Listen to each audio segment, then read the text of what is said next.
Have you ever wondered what goes on inside a school after everyone leaves? Silent hallways, empty classrooms, and strange shadows when all the lights go off. Well, I always did, but I found out what really happens the hard way when my friends and I decided to sneak into school at night. But what started as a fun adventure quickly turned into a night I'll never forget, and not for a good reason. So my friend's dad is a teacher at the school we went to, and one day he comes up to me at lunch with this evil look in his eyes, and he pulls something out of his pocket. With a smile on his face, I can see that he took his dad's classroom key. I asked him why he took that off his dad's keychain, and he told me he didn't. Instead, he got a copy of the key. Now, I couldn't really understand why he would feel the need to do this, so I asked him, and that's when he brought up the idea. Dude, we should sneak into the school at night.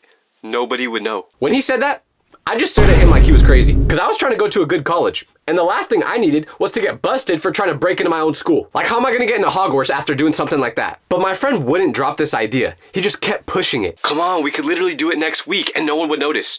Just think about it. I wish I had better judgment, but after a couple of days of him bringing it up, I decided that it did sound kind of cool. Like, we've all thought about what our school is like when no one's there, and there's something about being in a place that you're not supposed to be that just gets me super excited. So I was convinced. We made a plan to meet up at 10 p.m. that Friday. Once everyone goes home for the weekend, we were pretty confident that there would be no one left at school. We should have been smarter than to think that though, because on Friday night, when we got to our meeting spot behind the football field, I thought it was just gonna be me and him. But he brought his cousin too. I didn't expect him to do that at all, because I had no idea who this man was. I didn't know if he was gonna snitch or not. Whatever though, it's fine. When we finally got to the school doors, it looked super different at night. I never realized how much of an echo the school had when you would talk during the day, but now that we were here with no other noises, it was 10 times louder. We got to the front door of the school, and this is where things started to get nervy. Because once my friend turned that lock to open up the door, it felt like there was no going back. And we weren't sure if that when we stepped inside, that would set off some sort of alarm or anything like that. So I was shaking when he put that key in, but it fit in perfectly. So he turned it, and there it was. That click sound. The door was officially unlocked. We all kind of looked at each other smiling for what we were about to do when we got inside. Once we actually stepped in, the hallways inside were super dark. We only used our phone flashlights because we were scared someone from the outside might see if we used a big one and they would call the police. But as we're walking through the hallways, our footsteps made these big echoes against the walls, and every little noise we heard made us freeze. We were trying to figure out where to go first, and we ultimately decided to go into a couple classrooms. You know, I had some beef with some certain teachers there, and I wanted to do something, to say the least. So I took a dump on Mrs. Schumer's desk. No, I'm just kidding. That was a lie. That was a lie, okay? Mrs. Schumer, if you're watching this, I did not take a dump on your desk, okay? That was not me. That was Gerald. But anyways, all the classrooms looked super creepy at night when it was completely dark. And every time we would go into one of the classes, it felt like someone was watching us. Whenever I got that little tingle thinking that someone was looking at me from behind, I'd turn around super quickly and look at them, thinking that I'd catch someone in the act, but there was never anything there. Sometimes I still do this when I think there's a ghost in my house. And one day, I'm gonna catch him.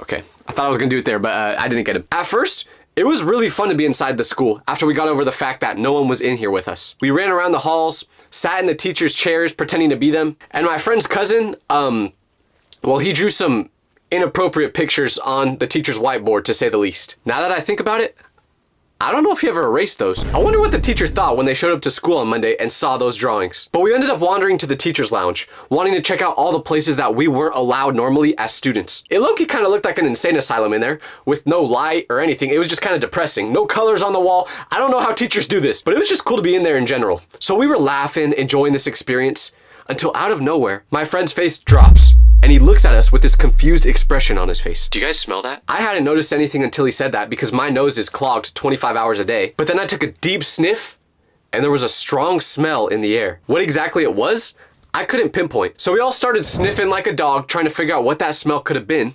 And suddenly it got stronger and stronger. It wasn't the smell of food or cleaning stuff or anything I've ever smelled at school before, but we could kind of tell which direction the smell was coming from, so we figured it would be a good idea to go and try and find the source. We didn't realize just how bad of a decision this would be, because as we walked out of the teacher's lounge and into the hall, the smell got way more intense. The best way I could describe it is that it smelled like chemicals, but it also was burnt at the same time. Almost like when you leave something on the stove too long. But as we got closer and closer to where the smell was coming from, something that none of us had planned for happened. We realized exactly what the smell was. Smoke. It hit us right in the face. Once we thought we figured it out, we all kind of looked at each other with confused expressions on our face. None of us said anything at first, but the smell kept getting stronger as we were taking every step. It was almost as if it was spreading through the air vents, and it started to make my nose burn. Then, to confirm my suspicions, my friend says, Is that smoke? When he said this, I suddenly thought of what they always taught us to do in school when there's a fire. Line up in alphabetical order in a single file line, and then once everyone is there,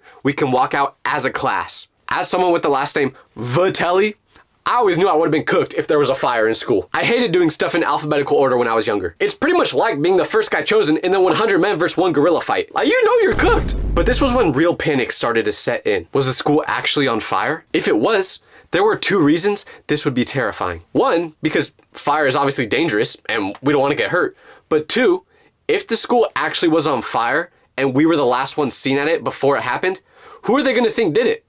Did he? Okay, no, I don't, brain rot, bro. I don't know why I'm saying this. But obviously, if we're the last ones seen at the school, they're going to think we did it. Sorry, not again. My friend's cousin suggested that we leave right away because he already has a criminal record. Glad we decided to bring this guy to break in. But I was thinking about how guilty we would have looked if we left. So I knew if there was actually a fire, we needed to try our best to stop it. Otherwise, I would have been going to college at McDonald's University. That actually don't sound too bad now that I'm thinking about it.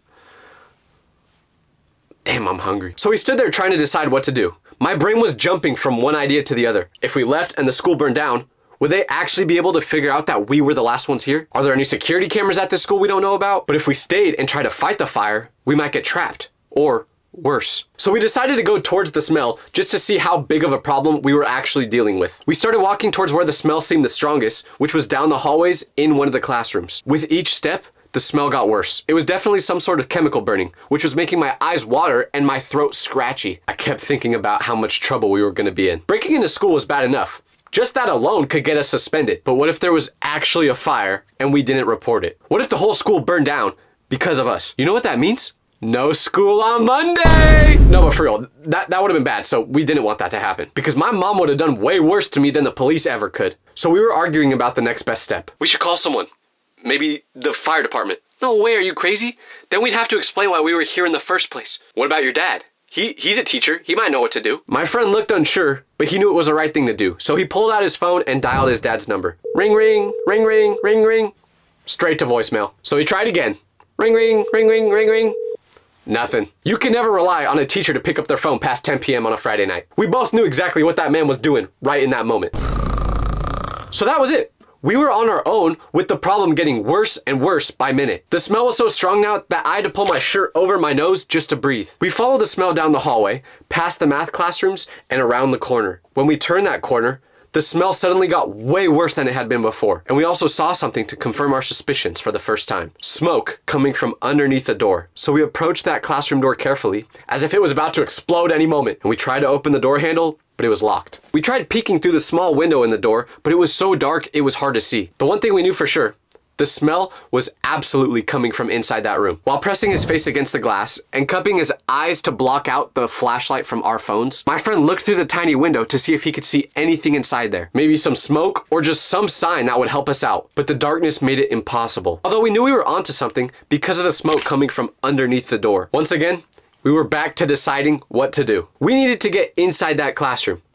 And then it hit me. The window, huh? This classroom has that window on the other side that faces towards the parking lot. They would always keep it cracked during the school days because it got so hot inside there. Shout out to our school for not having air conditioning, by the way. Maybe it's open right now. We knew that was our best and probably only chance to get inside that class. The 3 of us sprinted through the dark hallways with our phone lights bouncing all crazy off the walls, knowing how quick we needed to be if there was really a fire. Because we're from California. If there's one thing we know out here, it's fire. And these things can spread fast. So we burst through the exit doors trying to get to the parking lot. We slowed down when we got closer, trying to remember which classroom we were just by. They all looked the same from outside. Dark squares against the brick wall. And then my friend's cousin pointed to the one where the blinds weren't completely closed. That's gotta be it. The window was way higher up than I remembered. It was at least 8 feet off the ground. And I'm 6'8". So if I can't see into it, no one can. Yes, I am 6'8", guys. And I respect women, okay? Who want me? Seriously. I told the guys I was gonna need a boost to get inside, and they immediately crouched down and cupped their hands together to help me out. I stepped into their hands and they lifted me up. Once I could reach the window ledge, I was able to pull myself up enough to see inside. But what I saw made absolutely no sense. The room looked completely normal and empty. No fire, no smoke, Nothing spilled over inside, just dark lab tables and stools tucked underneath them. What do you see? Nothing. There's nothing inside here. Well, maybe it's not where the smell was coming from then. But the smell was way worse here than it was inside the hallways. It was leaking through the tiny crack I was peeking through, and it was making my eyes water. I tried pushing the window open wider so I could get a better look, but it was stuck. Probably because I haven't seen it move from that position since the whole time I was at that school. So I pushed harder using everything I had, and suddenly, it broke away. The window slid up about halfway, and now the smell was so bad that I felt like throwing up. Literally the first thing I did when that window opened more was gag. Oh my gosh, the smell is definitely coming from inside here. That's what I thought in the moment, not knowing the full truth about the situation. What is it? Can you see anything burning? No, that's the weird thing. It looked totally normal, except for the fact that the room was covered in some sort of haze, as if there was smoke in it recently. I pulled myself up higher, trying to get a better angle of the whole classroom, and I managed to squeeze myself halfway through the window, hanging in there like an idiot with my legs dangling outside of the building and my torso inside. I recalled to all the Final Destination movies I watched, where someone passed away in a ridiculous cartoon way, just thinking I was next up. But I turned on my phone flashlight and panned it around, desperate to find something that would explain the smell and the smoke. The tables were all clean, the cabinets were all closed, nothing was knocked over or spilled. Guys, I don't understand, but the smell is definitely coming from inside here. Maybe it's like invisible gas or something. Which is what they said as they were still trying to hold my big back up. But the thought of invisible gas freaked me out. What if it actually was some dangerous gas that could poison us from breathing it in? Or what if it could explode? I've seen stories of people just passing away one night in their sleep because of the gases, and they had no idea that it was coming. So what if we were breathing in toxic chemicals right now? So I scrambled to get back out of that window, and as soon as my feet hit the ground, I backed away from the building, taking deep breaths of the clean night air. We need to get out of here. I don't know what's going on, but we need to leave. The possibility of those dangerous invisible gases really freaked me out. The guys didn't even try arguing. The freaked out look on my face must have been enough to convince him to leave. But we needed to figure out if we were just going to leave without saying anything or actually try and solve this. We need to call 911. There might be a gas leak or something that could explode in there. Are you insane? If we call 911, they'll want to know who we are and why we were at school at midnight. If we do that, we're getting arrested. But what if the whole school burns down because we didn't tell anyone?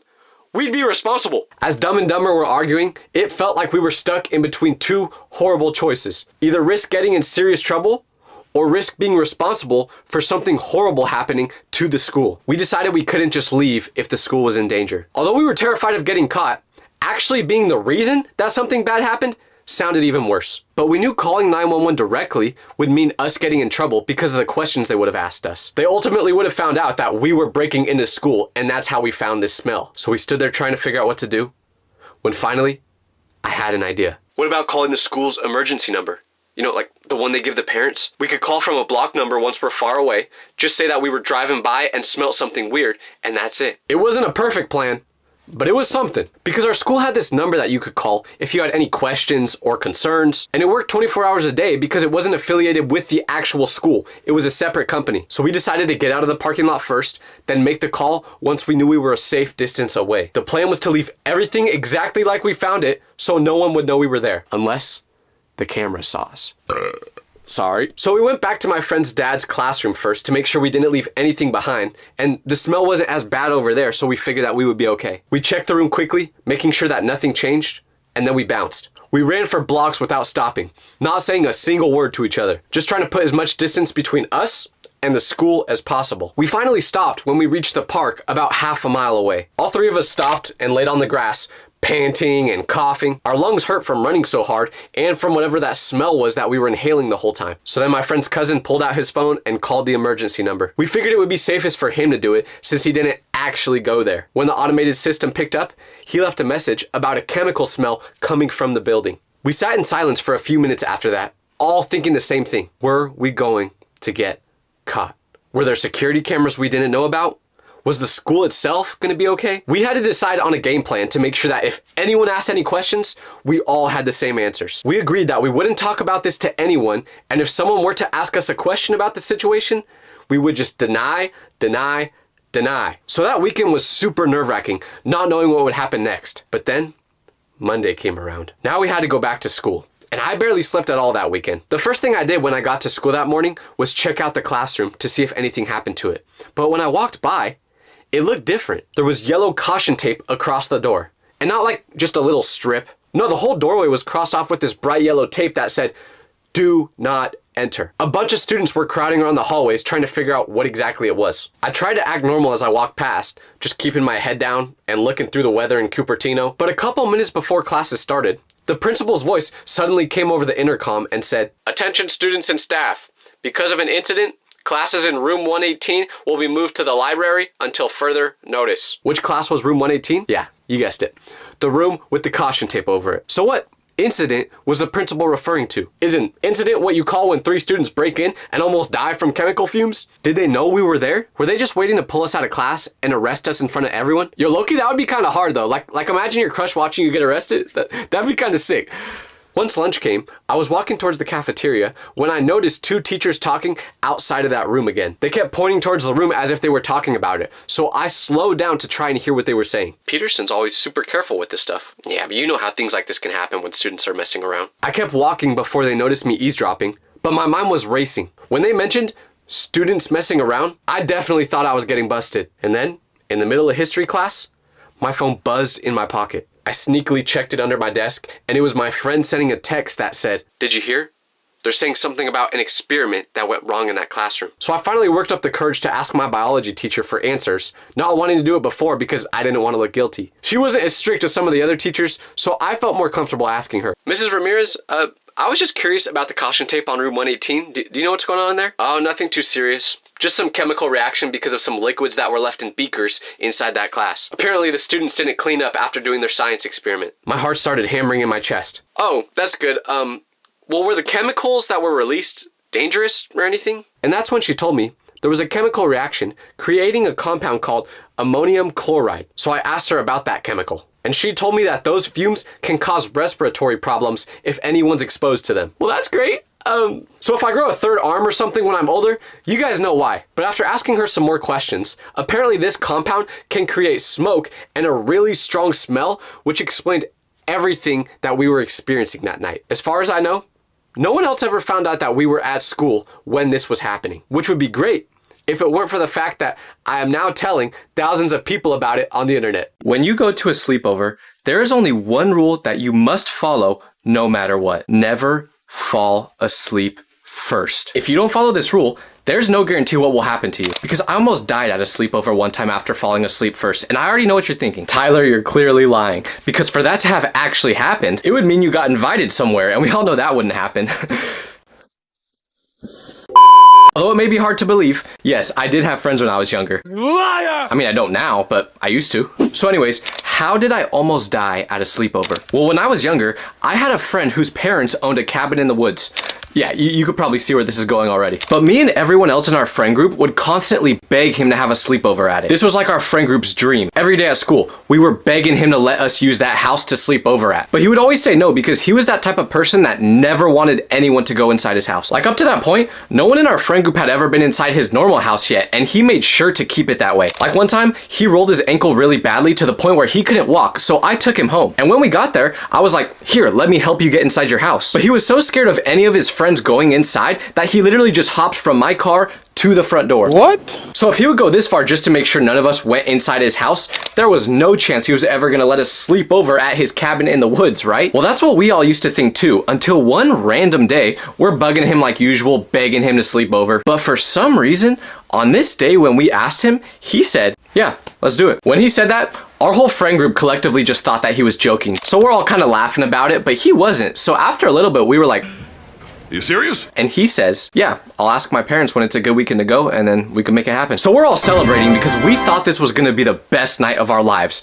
But there was something off about it. Because when he was saying we could stay at the cabin, he was really giggly for some reason. And he was normally a pretty stoic dude, so for him to be acting like this was a little bit weird. But at the time, I didn't think anything of it because I was just super excited that we were gonna get to use his house. But knowing what I know now, I should have seen from the start that he didn't randomly just switch up and let us use his house for no reason. No. He was planning to do something big at the sleepover. So a couple weeks pass and eventually his parents tell us that we can use the cabin that upcoming weekend and everyone drops the plans they had. "Oh, you have a wedding to go to? Drop it. You were going on a first date with the girl this weekend? Not anymore."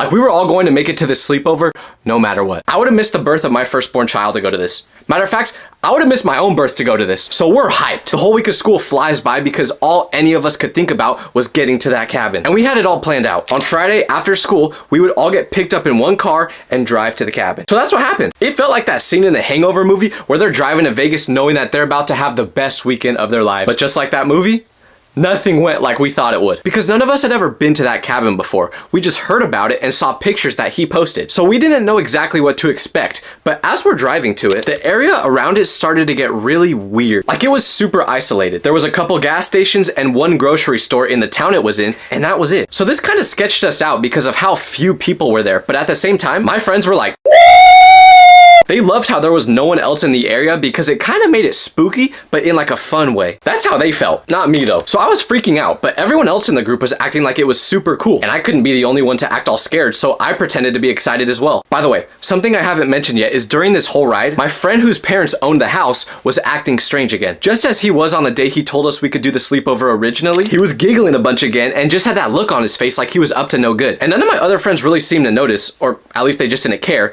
but I'm the type of person that overanalyzes everything. I just pay way more attention to random useless things than most people do. So I kept seeing how different my friend was acting, and I was wondering why he was being like this. But then we got to the house, and all my worries went away because it was awesome. 2-story house with a pool table, ping pong, movie room, and the best part was, when you went into the backyard, the lake was only a few steps away. Being in a house that nice got me so motivated to become rich that I literally looked up how to get rich quick. But then the first result to pop up was get a job, and I was like, all right, I give up. Like, that's just asking too much out of me.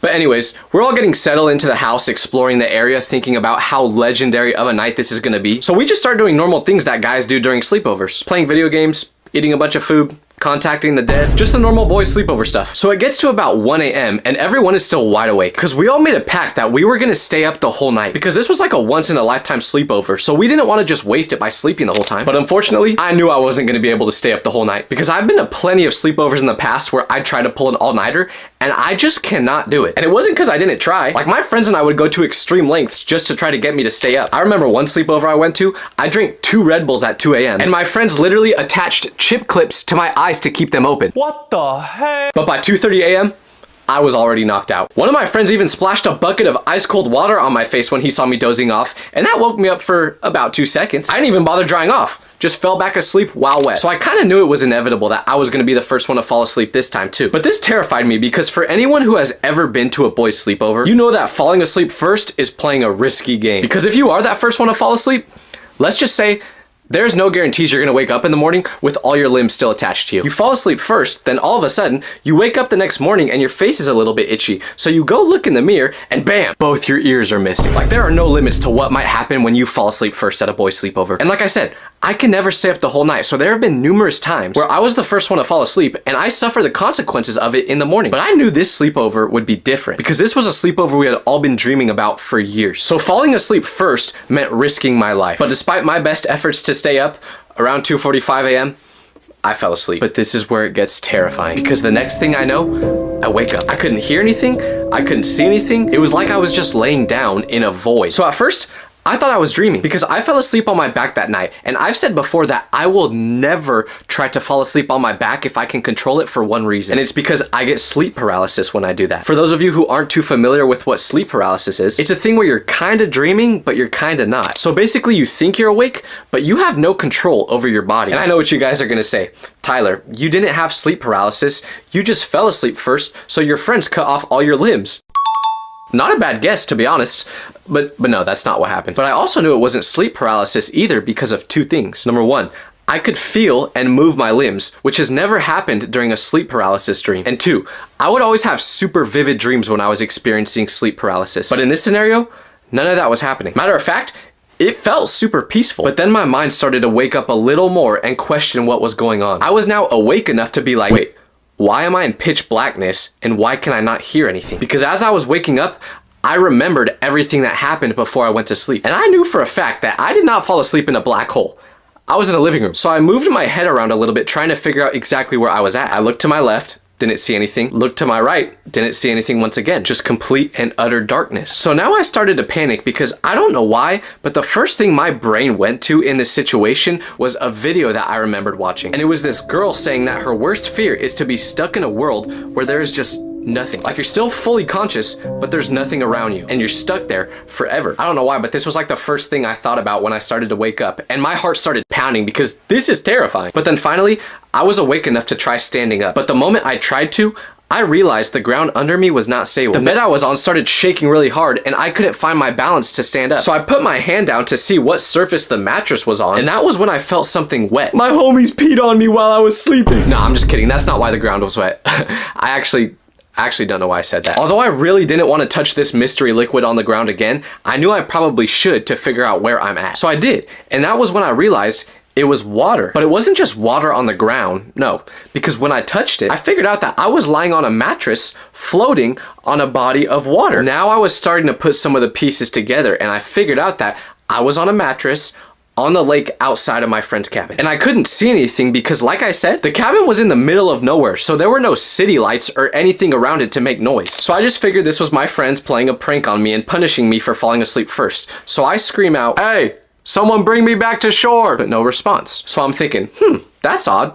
Maybe they just couldn't hear me. So I scream again, but still, no answer. So I just resorted to paddling back on my mattress to the shore, which was probably about a couple 100 feet away. Finally, after maybe 10 minutes of paddling, I got to shore and I walk up to the house and open the back door, but something was off because it was completely silent inside. I start slowly creeping around the house nervously trying to find any one of my friends. And I check 4 out of the 5 rooms, but I can't find any of them. But then I hear a noise that sounds like a bird whistling. Being the logical thinker I am, I figured it was just a serial killer trying to lure me into the room for me to meet my final demise. So what did I do?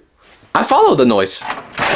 And I figured out it was coming from a room that had a door shut. So I go to that room, and after taking a big deep breath, I open the door. And what was inside? All my friends sleeping. There was like 5 rooms, but they all decided to sleep in the same one. But wait, if they're all sleeping, then how did I get into the lake? Well, I turn a light on because I want to see if they have the answer to that question. And they all slowly wake up, and looking like I just got done trying to be the next Michael Phelps, I ask them if they know why I was in the lake. And they all just look at my friend who owned the house and start laughing. I ask why they're all laughing, and that's when they told me that they put me on a mattress and pushed it out into the lake after I fell asleep. So I responded by saying, "What the hell is wrong with you people?" So I asked why they all started looking at my friend who owned the house when they were laughing, and this is when they told me something that made everything make sense. Because remember when I said he was acting all bubbly and giggling even though he's never like that? Well, apparently, the reason he was acting like this is because he saw a movie where someone put their friend on a mattress and let them drift out into the lake, and he thought it was hilarious. So he wanted to recreate it with whoever fell asleep first at the sleepover. Bro, I might just turn off my computer after hearing that, bro. This is why you'll never catch me going to another sleepover again. And I'm also an adult now, so I don't get invited to them. But yeah. Do you remember the moment in your life where you came closest to death? I'm about to tell you what this exact moment was for me and why it made me decide that I will never attempt to break into an abandoned building again. And thank you to PDS Debt for sponsoring this video. So me and my friends decided to go to the beach one day, but we weren't planning on going to just some normal beach. No, this was a private one where many of the richest people in Los Angeles would go. Lady Gaga, Miley Cyrus, Jonah Hill, all names of people who had houses on this beach. So in our attempt to cosplay being rich, we wanted to sneak into it. But as we're driving up to the beach, seeing all these ginormous houses, we see one in particular that catches our eye. Because this mansion stood out like a cat in a dog park. How so? Well, all the other houses were super nice and well kept, but this one was different. Windows were broken, graffiti on the walls, grass was way overgrown, so it was pretty clear that this one was abandoned. But it was so weird that in a place like this, there would be a house that someone would just completely stop using. Like, who has enough money to own a mansion in one of the most expensive areas of California and just abandon it? Not me and not you.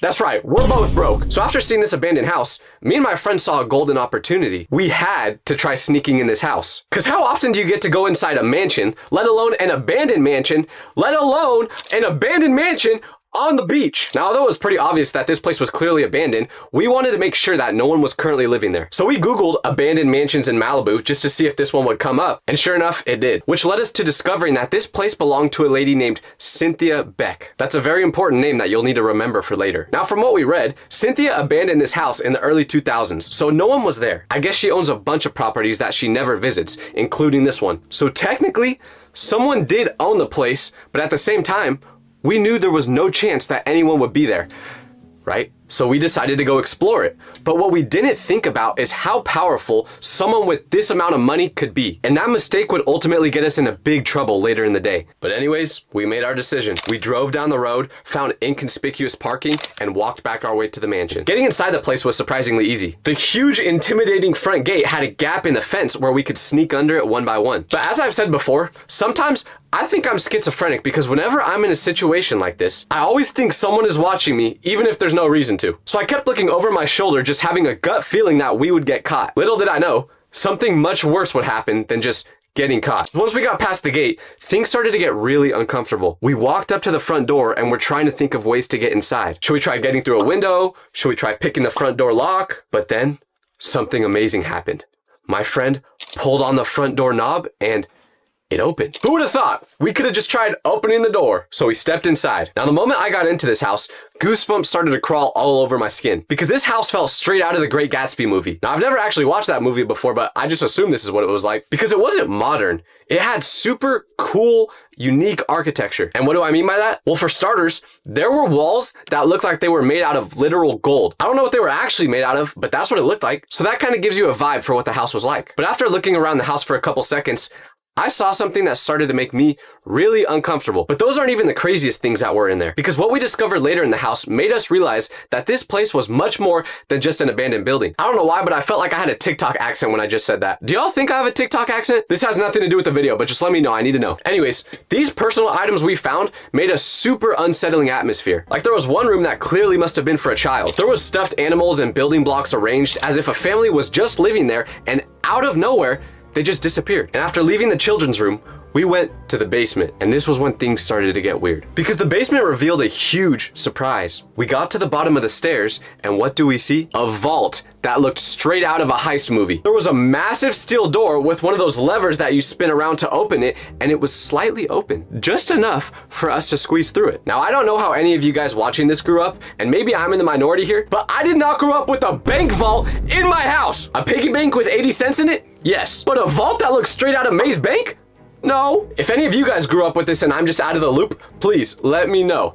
I want to stay with you. But because I've never seen something like this in a house before, it felt really strange. So of course we stepped inside hoping that we just hit the jackpot, but unfortunately, it was empty. What did I kick? A bullet. Now I had no idea why this was in there, but I was also too dumb to question it, so I just kept moving along. But then I started to think, what would be so valuable that you would need to put a bank vault inside your house? Was the Krabby Patty formula hidden in there? That was my best guess. But as we're exploring the inside of this vault, we heard the last noise you would ever want to hear when you're in this situation. A car right outside. My friend whispered, "Did you guys hear that?" And the terrified looks on our faces confirmed that we did. At first, we just thought it was someone who had the same idea as us and wanted to explore the place. But then we remembered, we had to hop a gate to get onto this property. So the only way for a car to get onto this property was to open the gate. It was huge, so they had to know how to open it to get through. And what did this mean? Whoever opened that gate wasn't just another person who was trying to explore this place.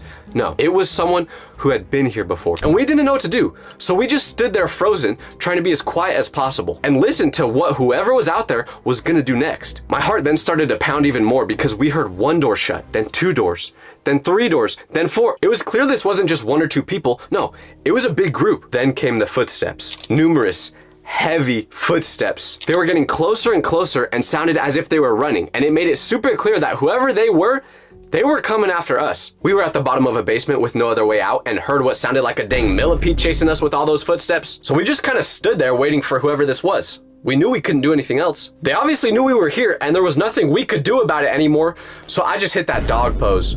I pretty much accepted that we were cooked. But as the footsteps got closer, eventually we heard the front door slam open. This wasn't Tinkerbell opening the door. It sounded like my mom after I didn't put a dish away and she came running into my room. That's how much force they put into opening that door. And then we heard screams. "Anyone inside needs to come out with their hands visible." My first instinct was, oh my gosh, it's the police. I'm about to get arrested. I should run and get out of here. But my second instinct was, you're an idiot. I don't know when I started thinking I could outrun the police, but it wasn't gonna happen. So me and my friends are just standing there frozen, shaking, having no idea what to do. None of us said a word. Like, what exactly are you supposed to do in this situation? Please, let me know. Cause listen, I've seen those videos before where people get raided by the police, and I know that if you make any sudden movements, you're putting yourself in danger. So I just stood there like the mannequin in Target that I used to be slightly attracted to. I was like this. Because we weren't making any noise, this group of people that just got into the house still didn't know where we were at. So I could hear them methodically moving through the house room by room. They had heavy boots on the ground with radio chatter in the background. But the scariest part was, you could literally hear the sound of weapons as they were jogging around. Then suddenly, the basement door swings open. 4 officers in tactical gear with helmets on and the word police across their chests. And they had weapons drawn and aimed directly at us. I could see the serious look on their face behind their visors. Not a single one of them thought that we were just some harmless teenagers. And as they make eye contact with us, they go, "On the ground now! Hands where we can see them!" So we went face down on the ground, which was pretty messed up to make us do, by the way, because the ground was dirty. And I also had one of my favorite shirts on.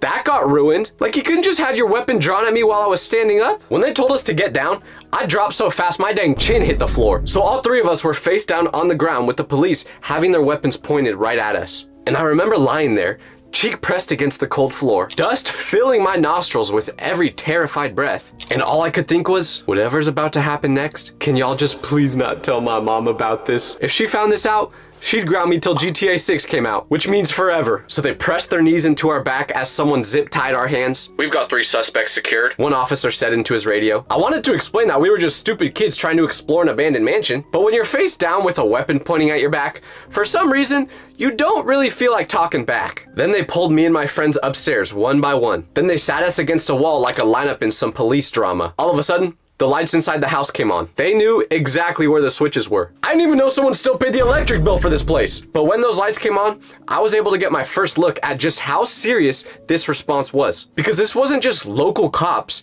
It was a specialized unit with equipment that probably cost more than my college fund. All for me and my 2 friends. They had a full SWAT team out here just to arrest Dumb and Dumber. Then they started asking us questions. "What's in your backpack?" one officer demanded, gesturing to our bags that we dropped when we got inside. And something that wasn't funny at the time, but is super funny to think about now, is when they asked this question, my friend tried to answer, but his voice cracked so hard because of how nervous he was that he had to repeat what he said. I thought he was about to pee his pants because I said I was scared of what my mom would do if she found out about this. I couldn't imagine what his mom was about to do because she used to be in the military. I knew that whatever ended up happening in this situation, I was probably never going to see him again. Either because we were going to jail or his mom was going to ship him off to some boarding school in the middle of Asia somewhere. But then he gathered his voice and answered the question. "Just our phones and waters, officer." And I could tell they thought that we were trying to steal stuff inside this place. So I told the officer, like, "We're not trying to steal anything, sir." He gave me a look that clearly said he did not believe a word I just said. But then one of them dumped out the backpack, carefully examining my phone and the water bottles in it, and he threw away the granola bar I brought as a snack. Not cool, officer. But after looking through the whole bag, I guess it was pretty obvious that we weren't professional thieves. No tools, no weapons, nothing in there that suggested that we were there for any other reason simply than being nosy. So with us still in handcuffs, they finally put the weapons down. And for the first time, I was able to gather my thoughts a little bit. With the first one being, why would a whole SWAT team come to an abandoned building just to arrest a couple of kids for trespassing? Unfortunately, I got the answer, but it wasn't one I was hoping for. The officers radioed in saying, "We've secured the premises and detained 3 juvenile trespassers." So that basically confirmed that I was gonna go to jail that night. I accepted that already. So at this point, my thoughts switched from, "Please don't make me go to jail," to, "Please don't make me share a cell with Diddy." Then the officer asked a question that we didn't understand at all. He said, "Who sent you?" Like someone would actually hire 3 idiots to break into an abandoned mansion. But apparently, the reason they asked this was because this abandoned house was much more complicated than we realized. And I said, "He's telling the truth, officer," trying to not look intimidated, even though a pee stain was probably going down my leg at that very moment. Then the officer got me worried because he said, "You guys do realize that this isn't just a normal abandoned building, right? You triggered a silent alarm the moment you stepped onto this property." So I said, "Officer, we honestly don't know anything about this place. It looked completely abandoned from the outside. We just wanted to see what it looked like on the inside and maybe take some cool pictures." Then the lead officer exchanged looks with his partner, who still had his weapon by his side. Breaking and entering carries serious consequences, especially with a property of this value. The penal code treats this differently than any other normal abandoned building. Another officer that must have been the good cop in this relationship was looking through our backpacks, and then he said, "Just phones, water bottles, and a granola bar. No tools, no spray paint. Nothing that suggests intent to vandalize or steal." When he said this, I got my first sign of hope. The kinder officer knelt right beside us and said something that made a whole lot of sense. As he went, "This property has motion sensors around it, and you guys triggered the silent alarm. When these alarms are triggered, the security company that the owner of this house pays a lot of money to have immediately responds to it. They contact law enforcement, and because of the value of this property, we respond with adequate force." So that's why they had so many people and they were taking this so seriously. And what this means is that if the security company ever alerts the authorities that my house is being robbed, they're gonna respond by sending a mall cop. The nicer officer could tell that we were super terrified and that we weren't threats. So he tried to calm us down a little bit and he said, "Look, our protocol when responding to high-value property alarms is to secure the premises first and ask questions later. We have to treat every intrusion as potentially dangerous until proven otherwise." Which made sense. If there was someone actually dangerous in here, you have to prepare like it so you don't get hurt. But then the officer said something that once again made me think I was not going home that night, which was, "Now the owner hasn't been here in years, but it's still not legally abandoned. Someone is actively paying for security monitoring and they want trespassers prosecuted." So when they said this, I asked the golden question that me and my friends were all thinking. "Officer, does this mean we're going to jail?" Thinking about the cell I was about to have to share with Diddy, I waited for an answer. But then the officer went, "No, we're just going to issue you guys a formal warning. But understand, you got lucky today. Trespassing on properties like this can result in serious charges, especially when you force entry." And to this day, I never told my mama about it. Picture this. You're sleeping over at a friend's house, and in the middle of the night, you wake up to use the bathroom. But when you turn the light on, you see blood on the floor, and your friend is completely gone. You walk around the house trying to find him, but there's no sign of him, except for a trail of blood throughout the house. Because this is exactly what happened to me at a sleepover, and it's one of the many reasons why I don't do them anymore. So let me tell you exactly what happened. You know how you can sense when something's off about someone, even if you can't put your finger on exactly what it is? It started like any other Friday. My friend texted me at lunch asking if I wanted to go to his house and hang out for the rest of the night. We'd been best friends for a while, so sleepovers at his house happened pretty often. This wasn't like some new thing. And whenever there was a sleepover happening with my friend group, it would always be at his house. Because it was like his house was literally set up for sleepovers. His parents were really cool. They had a whole movie and gaming room, and his kitchen was always stacked with the best snacks. So if my friends and I ever wanted to do a sleepover growing up, it was a no-brainer on whose house we were going to. So after school, I went home, packed my overnight bag, and rode my bike straight to his house. But from the moment I got there, things started to get weird. First of all, whenever we had sleepovers, there would usually be about 4 or 5 of us that were invited to go. So I just assumed that would be the case this time. But when I arrived, I was his only friend there. I asked if I just happened to be the first one to get there and if others would be coming soon, but he said, "No, I just invited you." That was a little strange to me considering that we had never had a sleepover, just us two together, but we were pretty close friends, so I didn't really pay it much mind. But then things started to not make sense. Because as I'm putting my stuff down inside his house, making myself comfortable, something was off about him. He's normally this super energetic guy that's bouncing off the walls, yapping his face off about something funny that happened at school or one of his favorite sports teams. But this day, he had really low energy. And that might not seem too abnormal, but for him, it was. Especially considering the fact that we were having a sleepover together. Because as every person knows, growing up, a sleepover is your Super Bowl. There is literally nothing you look forward to more as a child than going to your friend's house, pulling an all-nighter, and doing crazy stuff that you'll regret in the morning, like drinking a full bottle of soy sauce. Don't try that, by the way. My stomach has never been the same since I attempted it. I'm not kidding. So this made me confused because if my friend wasn't feeling good or if there was something actually wrong, why would he even invite me over in the first place? So I start to question it a little bit, but hey, I'm at a sleepover with my homie, so I just tried to enjoy it. So we went up to his gaming room and started playing a racing game that we all loved. But every few minutes, in the middle of the game, Jake would pause it, lean back in his chair, and take a super deep breath. I asked him if he was okay, but he just shrugged it off and said that he was fine. The weird thing was how he kept touching his left side. He'd be holding his controller with one hand and then putting pressure on his ribs with the other. And every time he would take a deep breath, his face would scrunch a little bit, like it almost hurt to breathe. When I told him that I could clearly see something was up, I asked him what was going on, and he told me that he just got hurt at soccer practice and it was no big deal. Made sense to me. Jake was always getting injured playing soccer. Like, have you seen how crazy some of those slide tackles can be in that sport? So I wasn't surprised. But around 8, we ordered pizza. And this is when I really started to notice that something was off. Because Jake, similar to me, is a big back. So normally, he can scarf down a whole pizza just by himself. But this time, he pretty much left the whole pizza just for me to eat. And listen, I ain't gonna complain about getting more food, so I just shut up and started eating. As we were eating the pizza, we had a movie turned on. But the whole time we were watching it, Jake was just pacing around the movie room instead of sitting on the couch like I was. The whole night, it felt like he was super nervous about something that was about to happen, but he couldn't tell me what. I asked him probably 5 times about why he was acting so weird, but every time, he would just brush it off. During our normal sleepovers, we would usually knock out around 2 a.m., but by the time the clock struck midnight, he was already done. I was still watching a movie at that time, and then I randomly looked over at him, and suddenly, he was fully asleep. So I was kind of like, oh man, because I figured at this point, this wasn't going to be one of the nights where we do something crazy that we talk about for years to come. But little did I know just how wrong I was. Because this is where everything fell apart. Since my friend already fell asleep and I was the one at his house, this pretty much gave me one option, which was to go to bed like him. So that's what I did. But we were drinking soda and eating super late into the night. So around 3 a.m., I had to get up to use the bathroom. Now, we were in Jake's movie room when we fell asleep, but when I woke up, he wasn't there. My first assumption was that he must have woke up at a certain point and went to his own room so he could sleep in his own bed. But then I saw something that changed this theory. Because when I turned the light on to see where I'm going, that's when I noticed blood. And not just a little bit of blood, a lot of blood. And it was in the exact same spot where he fell asleep. Now, I knew something was wrong. So I run out of that room as fast as possible and into his room so he can offer an explanation as to what's going on. But when I get there, he's not in his bed. So now, in my head, it wasn't a question of, did something happen?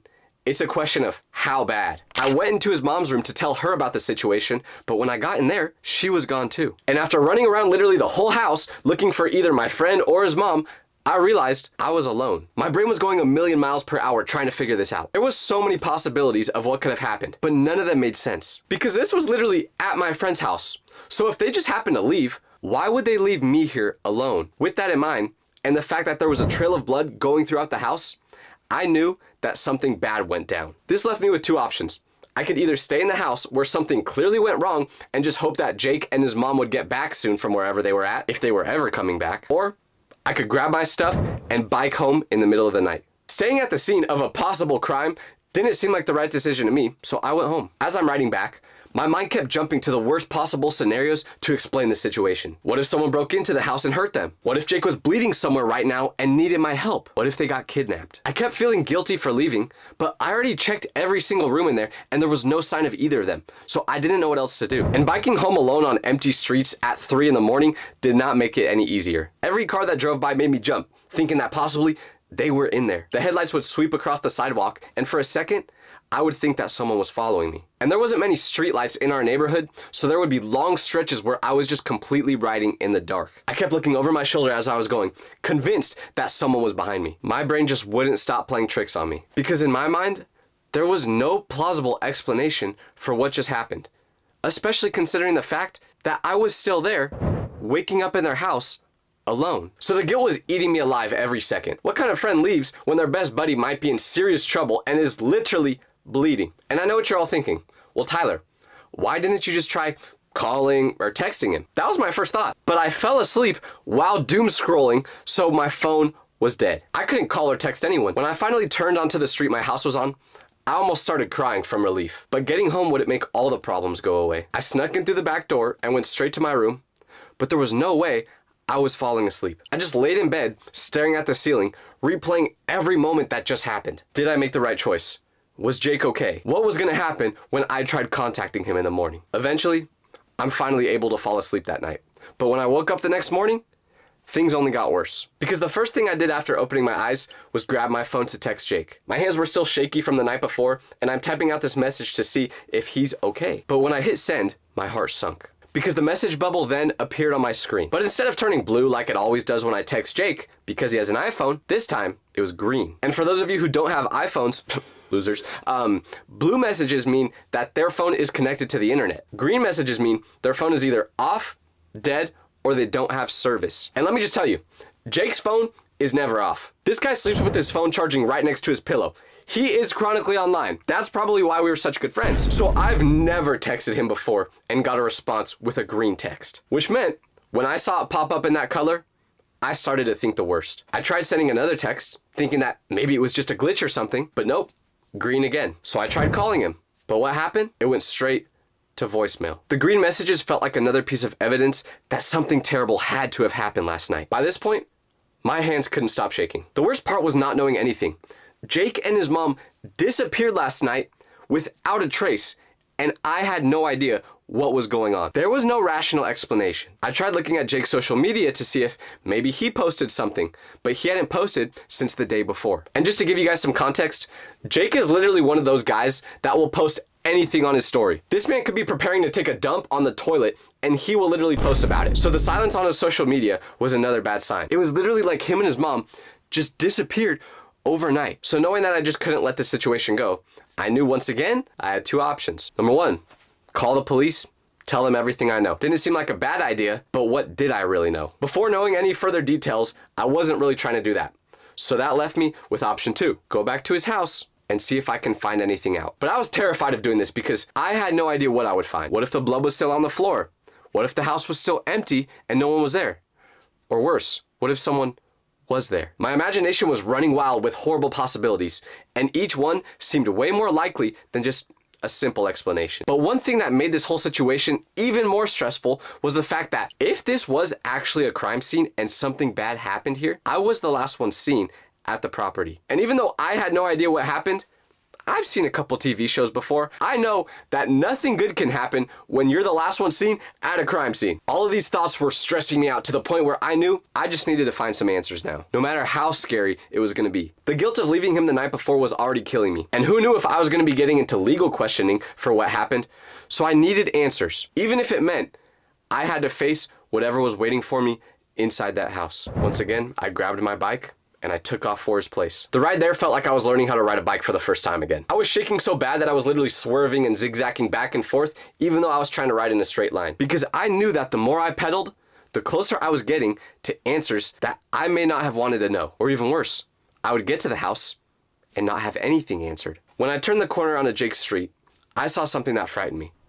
A car sitting in his driveway. I honestly didn't know whether to feel relieved or even more confused. Part of me was like, okay, someone's got to be home, so everything's fine, right? But another part of me was thinking, that car was not there last night. So I'm sitting there at the end of their driveway, trying to build up the courage to knock on the front door. What was I supposed to say? Hey, just making sure that you guys are alive.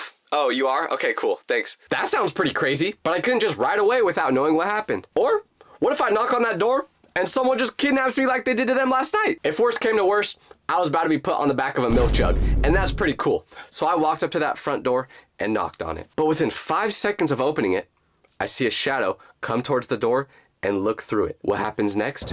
Jake's mom opens it. I was shocked to see her, but she looked even more shocked to see me. The look on her face was a mix of relief and confusion that I'll never forget. Because when we first make eye contact, she goes, "Oh, thank goodness. We were so worried about you." So I'm standing there thinking, you were worried about me? I'm the one who's been panicking for the last 12 hours wondering if you guys were alive or if you got kidnapped or something worse. So she invites me in, and I'm looking around the house trying to make sure that everything is in order. The living room looks exactly like it did the day before. No signs of a crime scene. No police tape, nothing that would explain the horror movie that I just lived through the night before. But then I'm thinking about that blood in the hallway. And now, this is starting to feel like a scene from the movie Get Out. Everyone's acting normal, as if nothing crazy was going on behind the scenes. I knew something was up. So I ask her where Jake is, and she says that he's upstairs. So I say, "Oh, can I go see him?" She responds by saying, "No, not right now." Then, she asks me the question that makes my brain short circuit. She says, "Where did you go last night?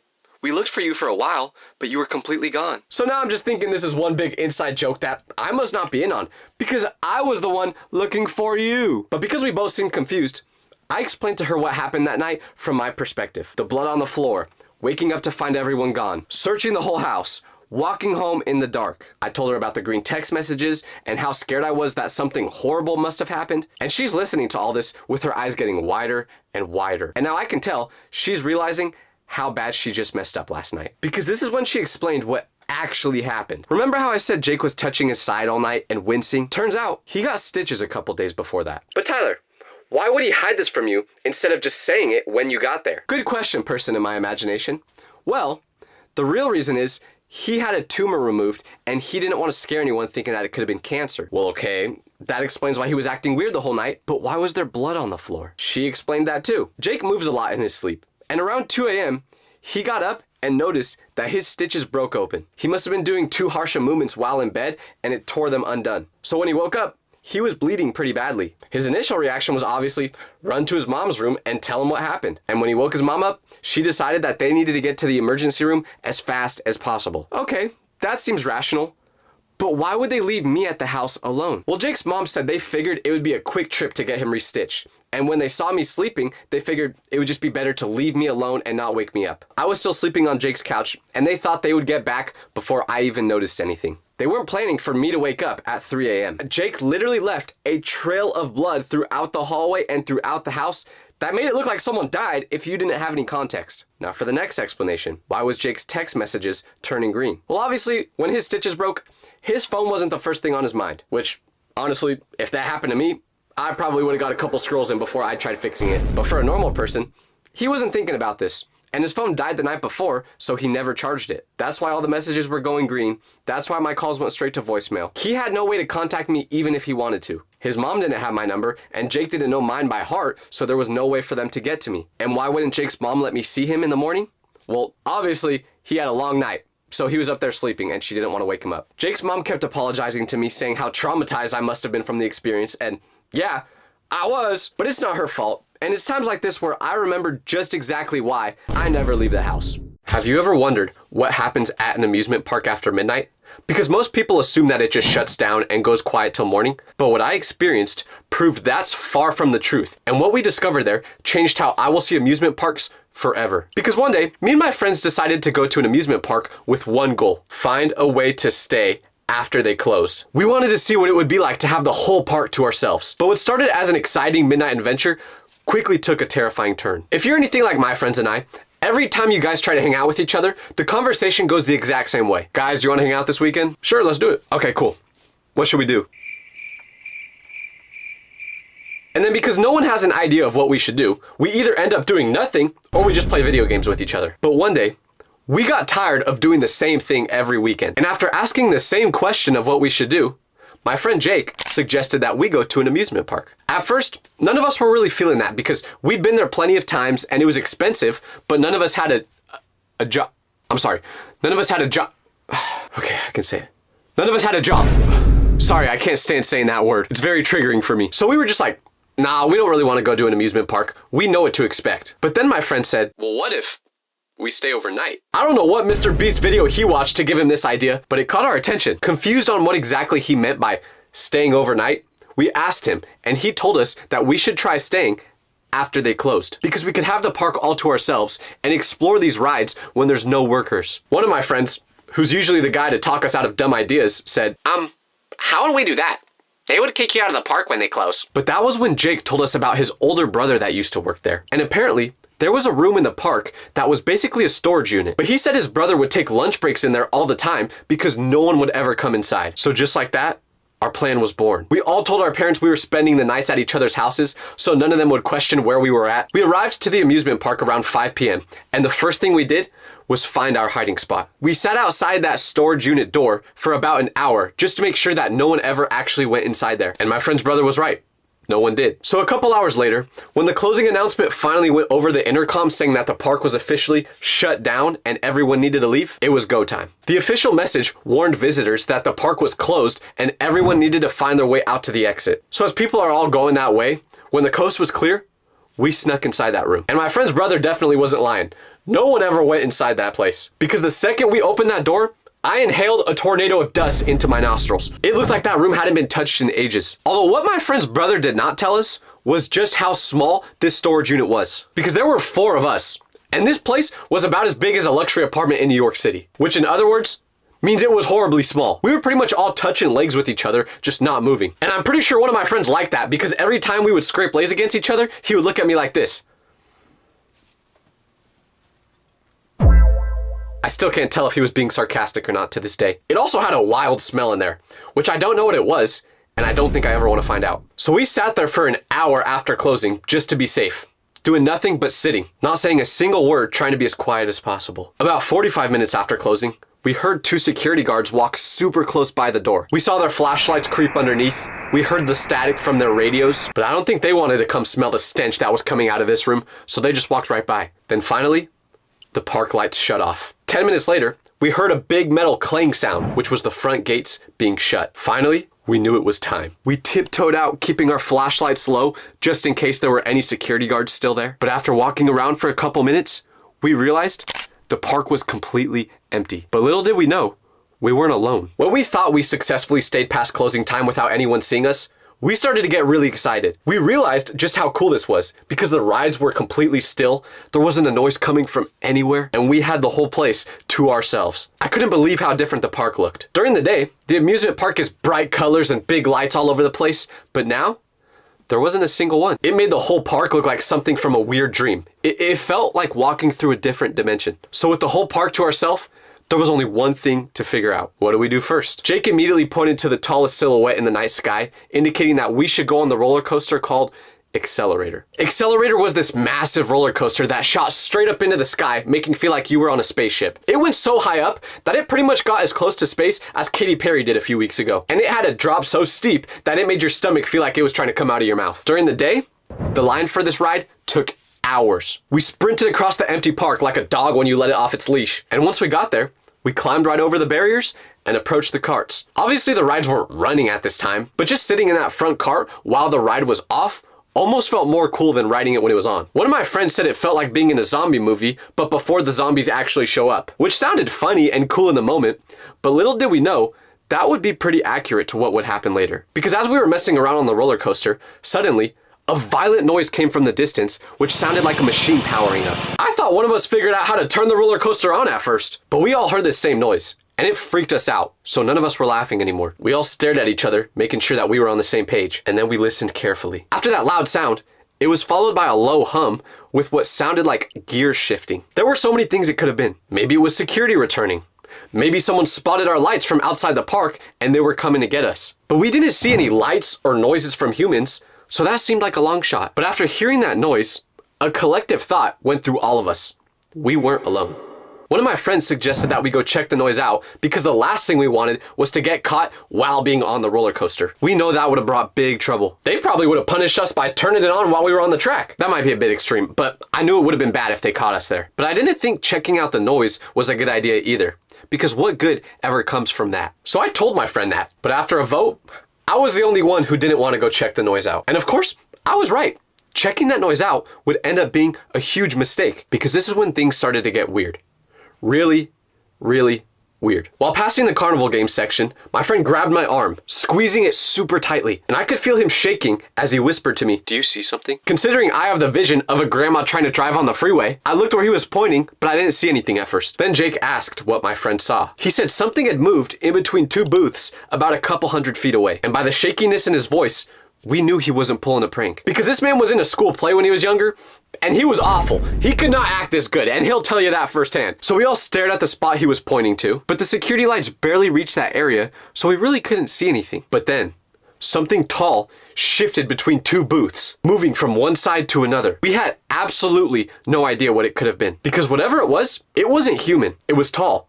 Way taller than a normal person, and moved with a strange rhythm like something straight out of Five Nights at Freddy's. I just wanted to get home to my mama, but of course, no one agreed. Everyone else decided, hey, let's go check out the noise from that freakishly tall, weird-looking creature over there. This is why I don't got many friends anymore.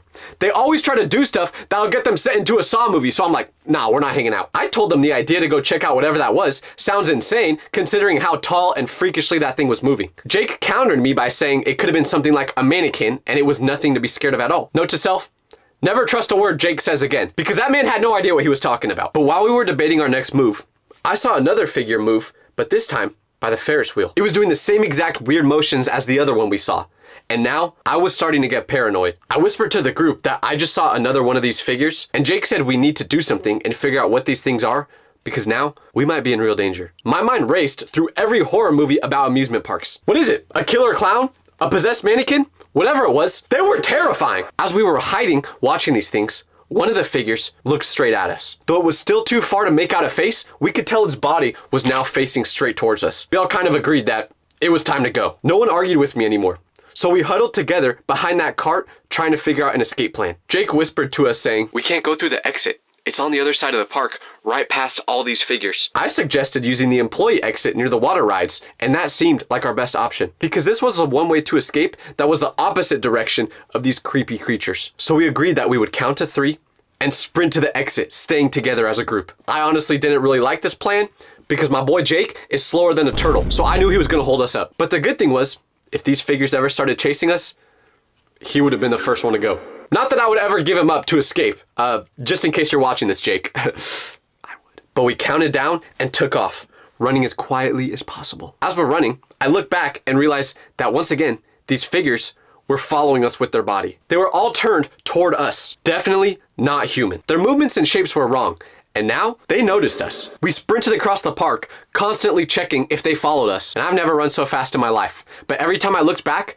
I could see their bodies following our movements. We ran until we got to the back exit, but remember earlier when I said that I heard the gates shut? Yeah, well, I guess they locked all the gates, which meant the only way to get out was to go by those creepy figures through the front entrance. Because that gate you could climb, but as we're trying to figure out a way to escape without having to go by those creepy looking figures, we saw another one move through the shadows, but this time, making a noise. We immediately ran in the opposite direction, trying to find a place to hide when my friend pointed to the mirror maze, suggesting that we should go hide in there. It was one of the only places you could go that was inside somewhere and not locked. So with the options we had, it seemed like the best one. We sprinted towards it and went right inside what they call the Hall of Illusions. The entrance featured a clown face, which seemed harmless during the daytime, but now, given this context, was a lot more terrifying. The mirror maze was tricky though, because there was only one entrance. So if something was following you in there, you only had one way to escape. And if you've ever been in one of these places before, you know just how easy it is to get lost inside there. So we pushed through the entrance quickly, but the moment we got inside, the maze unexpectedly turned on. Colored LED lights pulsed along the ceiling and the floor, casting shadows on the mirror that stretched our silhouettes. Terrifying circus song crackled through the speakers. I'm genuinely not kidding that in this moment, I felt like I was actually in a horror movie. We were all freaking out for real now, questioning how or what turned on these lights when the whole park had been shut down for hours. The mirror maze transformed into a disorienting nightmare. Everywhere we looked, we saw the reflection of our frightened faces, but the pulsing lights distorted it, making us look even more weird. With the loud noises and flashing lights, we were sticking out like a sore thumb. Whatever those things were that were watching us before, they knew we were in here. Then came whispers, soft at first, but then increasing. They surrounded us, bouncing off the mirrors until it seemed like they were coming from everywhere. Jake insisted that it was just the music, but he wasn't too confident with that answer. After running through the maze in a panic from these sounds, I turned a corner and suddenly I was alone. My friends vanished among the infinite mirrors. I called out to my friends, but their responses scattered with all the other noises that were going on. Then suddenly, I backed into someone and screamed before realizing that it was Jake. He pointed out a pattern in the floor lights blinking in a sequence. Following this illuminated path, we were able to find our way back to the entrance. The moment all of us stepped outside the maze, every noise and light completely stopped. We realized the entire experience, the whispers, the lights, the music, was simply the maze's automated programming, and it was triggered by motion sensors. So whenever anyone stepped inside, all of that would suddenly turn on. So we exhaled for a moment, but then we remembered that these figures were still inside the park with us. Once again, we could see a tall, shadowy figure standing in the distance, staring completely at us. So we still needed a way out. After drawing more attention to ourselves than an old person does when they fall down the stairs, we figured our best bet to get out was to be extremely quiet and sneak along the perimeter of the park, hoping the figures would not notice us. And the plan seemed to be working at first. We were walking along the perimeter, and although we couldn't see the figures, there was nothing looking at us anymore. So we thought our great escape was working, but then the figure came into a clearer view as we got towards the front gate. Once again, it jerked to life. Arms shot upwards, unnatural body angles, impossible motions for a human. Although these days, scientists are bringing back creatures that went extinct thousands of years ago, so maybe it could have been anything. We had nowhere to hide anymore. We had to confront whatever these things were. So Jake shined his flashlight towards it since we were finally close enough for it to reach the figure, and as the light reached straight towards it, we finally realized what we were fighting this whole time. Not a monster, not a clown, not a security guard, something completely unexpected. In the bright light of my friend's phone, we could finally see what was haunting us this whole time. An animatronic from one of the rides. Just standing there with its mechanical arms raised as if it was signaling for a touchdown. The animatronics would always make creepy movements, and these had sensors in them too. So during the day, if you were walking by, it would look at you, which explained why it was always moving towards us when we were walking. And I know what you're all thinking. Tyler, an animatronic should have been your first guess, but something was different about these animatronics because these were just in random spots in the middle of the park rather than in the position where they're supposed to be. There was no reason for us to expect them to be there. So we went towards the area where we saw the other creepy figures, and what do you know? They were also animatronics. But why were these animatronics out in the middle of the night after closing? Do they come to life after the park closes? Do they move on their own? Who knows? So after leaving the park, the next day, Jake called his brother to see if he had the answer to this question. And apparently, they would always move these animatronics to the middle of the park after closing to scare any animals or birds away from pooping on the rides. It was basically like their version of a scarecrow. That may have been a good enough answer for the rest of the group, but as someone who watched the movie The Night at the Museum, I still had a feeling that those animatronics may just come to life after the park closes. A stranger broke into my apartment at 1 a.m. recently, and at first, I thought he must have been either a burglar or a stalker, but it turns out the actual reason he broke in was much more disturbing. Especially when a couple days later, I found recordings of what happened that night from his perspective. I know this all sounds confusing, but let me explain. A couple nights ago, just after midnight, I was doom scrolling through my phone as I do every night, and out of nowhere, I heard the front door to my apartment swing open. At first, I didn't even panic, because my roommates come home late all the time, and I figured it was just one of them. But what was weird about this was, I heard them moving around in the living room rather than going to their own room. Because normally, after getting home this late, they would just go directly to bed. And my room is right next to the living room, and the walls in a college apartment are more thin than a celebrity on Ozempic, so I could hear everything coming from there. Not even joking. One time I heard a mosquito fart on the other side of that wall. So a couple minutes after the door opened, I pretty much forgot all about it, just assuming it was one of my roommates, and I decided it was time to go to sleep. But as I'm lying there, eyes closed, mouth tape on my mouth so I can wake up looking beautiful, I hear a voice. A deep, creepy voice in the living room. I immediately knew it wasn't my roommate because he has a higher pitched voice that sounds more like SpongeBob. It's not even that high pitched. I just like rage baiting him. He doesn't even watch my content though, so he won't see this. But the voice coming from the living room was definitely too deep to be my roommate's. So once I heard this, my entire body went cold. But before thinking the worst, I tried to use some logic. What's the most plausible explanation for who's out there? Someone randomly walked into the apartment in the middle of the night and is in the living room. Chances are, it's one of my roommate's friends, right? Of course that's probably what's going on. So I grabbed my phone, got flashbanged by the brightness because for some reason, it likes to turn it all the way up without telling me, and I sent a message to the group chat with all my roommates in it. That for some reason is called the Titanic Swim Team. And I said to them, hey, does someone have a friend over at the apartment right now? Because the walls are so thin, I could literally hear the notification sound go off on my roommate's phone. But of course, he didn't respond for the first 30 seconds because it makes you look down bad. And then he texted, no, I'm in my room just listening to music. Which would explain why he didn't say anything about the person in the living room because he probably didn't hear it. Then my second roommate responded, nope, I'm staying at my girlfriend's place tonight. Must be nice. But anyways, when they sent that text, my heart sank. Now, I really had no idea who was in the living room. There was a complete stranger in my living room with only a wall that young Sheldon could even punch through separating us. I laid out my options of what to do. First, I looked to see if I had a weapon, just in case it got to the point where I had to use it. I saw my baseball bat in the corner, and I knew that was an option. Then I looked at my window and thought,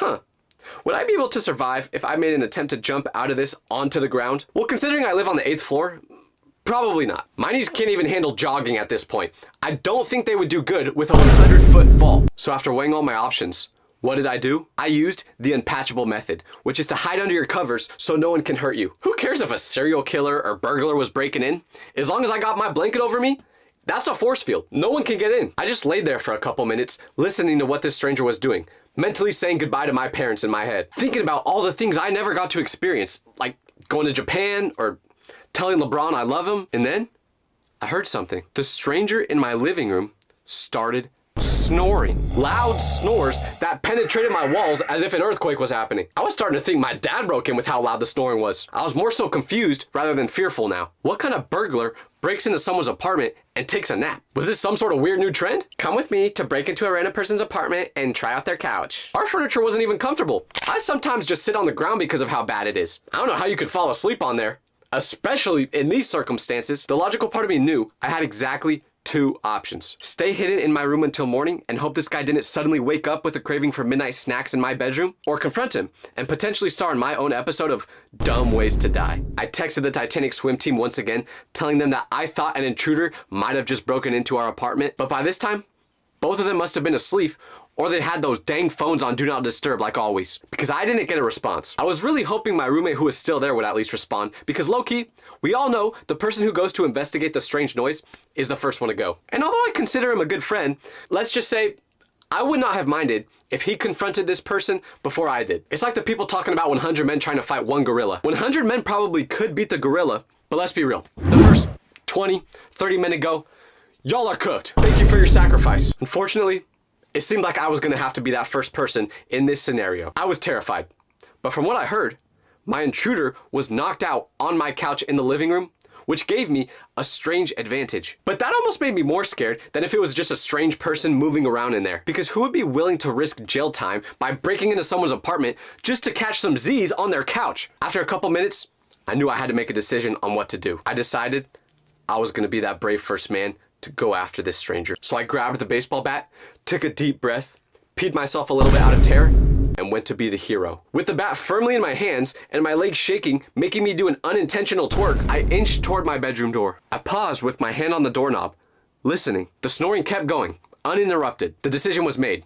At least if I wasn't gonna make it, I was gonna go down a hero. Or realistically, no one would care. That's probably what would really happen, let's be honest. But I gripped that bat so hard my veins started popping, slowly turned the doorknob, trying not to make a sound, and prepared to face whatever weirdo had decided my apartment was the perfect spot for an impromptu sleepover. As the door creaked open, I froze for a split second. My brain was trying to process what I was about to do. But there I was, inching forward like I was stepping on invisible landmines. Convinced every floorboard in our apartment had secretly joined forces against me so that every step I took sounded 1,000 times louder than it did normally. Or maybe I was just gaining some weight, low-key. But anyways, I kept going. While walking through the hallway, I could see the light from the street lamp outside casting a horror movie glow across our living room. And once I looked around the corner, there he was. A random person I had never seen before spread across our couch like he owned the place. No mask or anything. It was a man in a gray hoodie and jeans, mouth open, mid-snore. I stood there with my bat raised, ready to defend myself against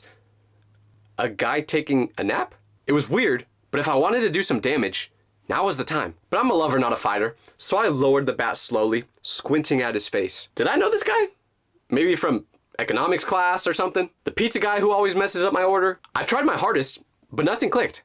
I had no idea who this man was. So now this put me in even more of a predicament because in this exact moment, he clearly wasn't a threat, but he still broke into my house and I didn't know what his intentions were. And let me just tell you, knowing what I know now, they were not good. So I backed away, deciding I needed evidence of him sleeping on my couch just in case things went south. So I grabbed my phone and snapped a quick picture of him. I accidentally left the dang flash on, so a bright light just flashed in his face while he was sleeping. Fortunately, that didn't wake him up. But now for the hard part. I positioned myself about 6 feet away, outside of lunging distance, and I cleared my throat. Hey. No response, just snoring. Hey. Hey.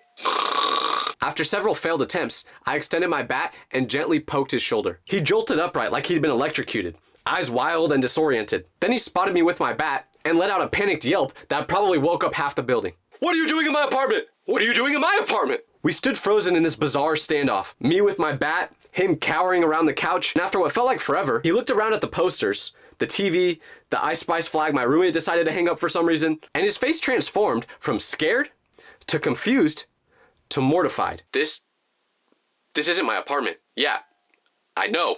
Why are you here? He ran his hand through his hair, looking genuinely baffled. I thought, this is exactly like my place.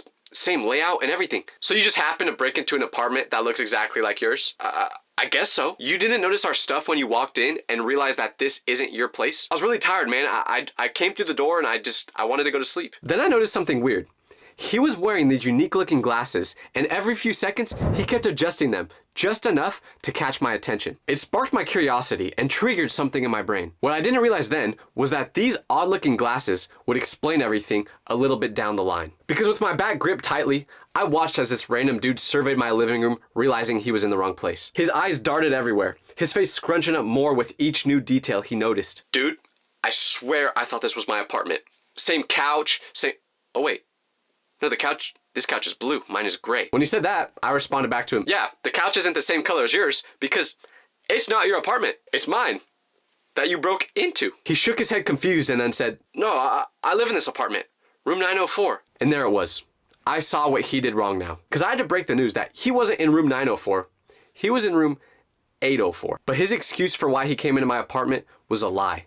And I found that out a couple days later. Because as he was trying to rationalize this whole situation, he said to me, I'm sorry, man. I must have just walked into the wrong stairwell and came into this apartment thinking that it was my place. I thought that this would have been the end of the situation after we figured out that it was just one big misunderstanding and he didn't mean any real harm, but boy was I wrong. because something about his tone felt off. Now, I never met this guy before, so maybe he was always like this, but something about the way he was talking made it sound like he was acting, like there was something else going on. This strange tone, paired with the fact that he kept oddly adjusting his glasses every few seconds, didn't sit right with me. But then he said to me, "Listen, can we just keep this between us? It would be really, really embarrassing if anyone knew about this." The way he emphasized really embarrassing while clutching those glasses brought even more suspicion to me. Those glasses seemed to be more important to him than actually breaking and entering into someone's place. I knew something deeper was happening, but in that moment, I just wanted him out of my apartment. So I said, "Whatever, dude, just take your stuff and go. Just make sure you're more careful next time, okay?" He then told me how grateful he was for me being cool about the situation, and he left. After I shut the front door, I watched through the peephole to see what he would do. But what he did next really caught me off guard, because he took the glasses off and put them in his pocket. And I don't personally wear glasses, but to all the people out there who do, is it just normal to take your glasses off that you literally use to see while you're walking somewhere? I didn't know what to think, but it was late, so I made sure to shut that door and I went to bed. You would think this was the end of the story and we figured out the whole situation, but that wasn't true. Because for a couple days, I managed to convince myself that this was just a misunderstanding and some random guy accidentally broke into my apartment. Even though ever since the incident, I thought there was something extremely weird about it. The way he kept adjusting those distinctive glasses, and something about his explanation just never sounded honest, so it didn't sit right with me. But I nearly convinced myself to let it go, until I saw him again. I almost missed it completely. Dodging through the crowd, backpack bouncing against my spine, my focus was on not being late to class, when there he was, Sleeping Beauty himself, walking out of a frat house and throwing a football around with the bros. But something was different about him this time. He wasn't wearing those glasses. Matter of fact, he wasn't wearing any glasses. Well, maybe he just had contacts in instead, right? Let's go see. Before my brain could talk any sense into me, my feet were already carrying me towards him. I tapped him on the shoulder and said, "Hey, long time no see." His reaction was very interesting. After making eye contact, it went from confusion to a flash of recognition to pure panic. His eyes widened dramatically and he dropped the football.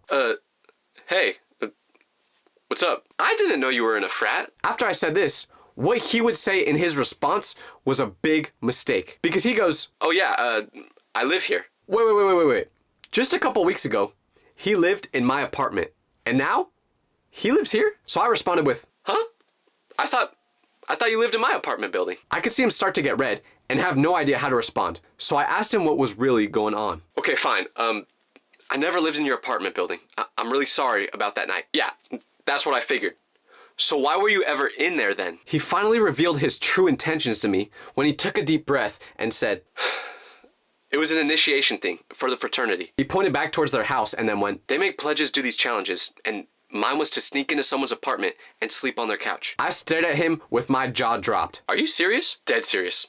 We call it Goldilocksing. The guys pick random apartments and we have to sleep there." "That's crazy. I personally call that breaking and entering, but hey, you do you." So then I said to him, "Well, how'd you even get in? You guys left it unlocked.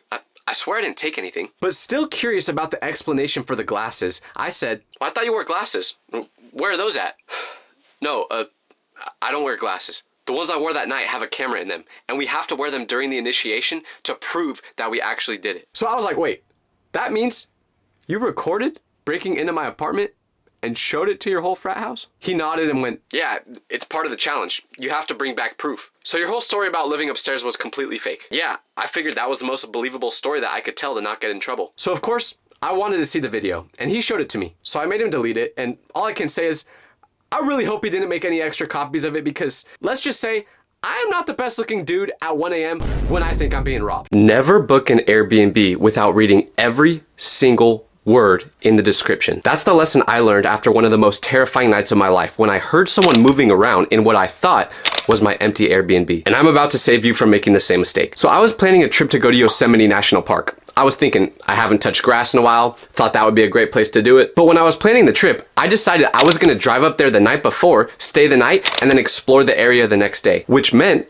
I needed a place to stay. As anyone would do, I start scrolling through the Airbnb app looking for a place that's cheap, but also nice, cause your boy is stingy. I can't even lie. Like if I ask you who your favorite character was on SpongeBob, you're probably gonna say Patrick or SpongeBob himself, but for me, it was Mr. Krabs. That's my goat for real. So after looking through the Airbnb app for a while, I hit the jackpot. I found the perfect house. It had these amazing photos, 5-star reviews, it was in a perfect location, and it was unusually cheap compared to all the other houses in the area. Knowing what I know now, I definitely should have questioned that part, but instead, the Mr. Krabs inside of me started kicking his feet and I booked that place as quickly as possible. But while trying to book the house before anyone else could, a seemingly minor detail slipped past me. One that would soon haunt my quiet weekend escape. Because fast forward to Friday, I'm driving up to this rental house, vibrating with excitement. I packed like I was moving. I brought snacks for my big bag. I brought my favorite blanket.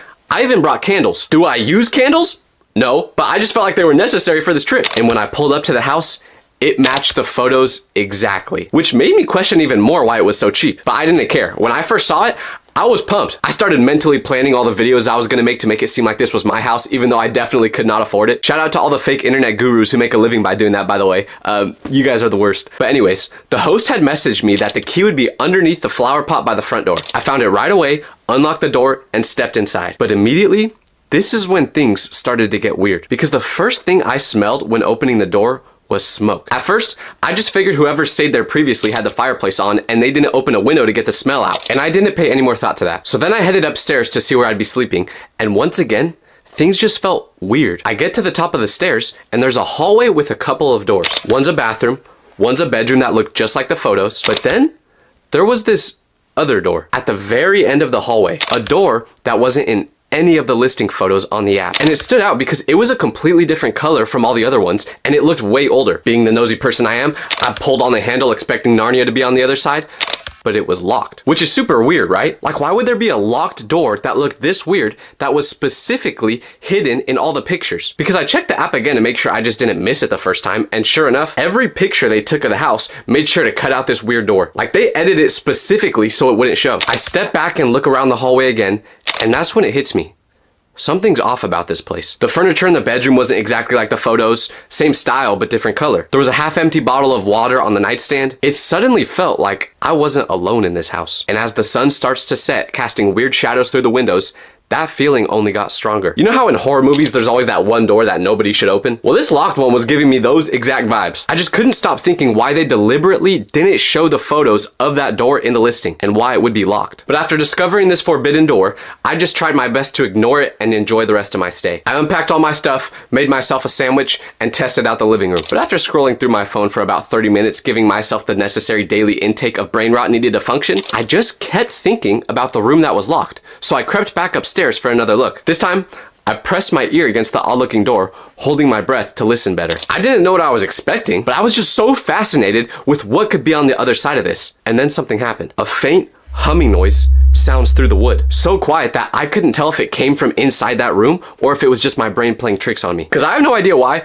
but my brain loves to gaslight me. Like whenever I'm in the shower, I'll be hearing noises that makes it sound like my family is screaming in the living room as if they're getting attacked. So I'll get out as soon as possible, only to see my parents in the living room chilling. So I didn't know if this was just one of those scenarios or if it was real. But either way, my imagination spiraled out of control. Was this some sort of get out situation where the host lures people to come inside and then experiments on them? Was I about to end up as a true crime podcast episode? Social media creator known for the phrase oil up found in Airbnb. Now that I think about it, that's really how I'm gonna be remembered, huh?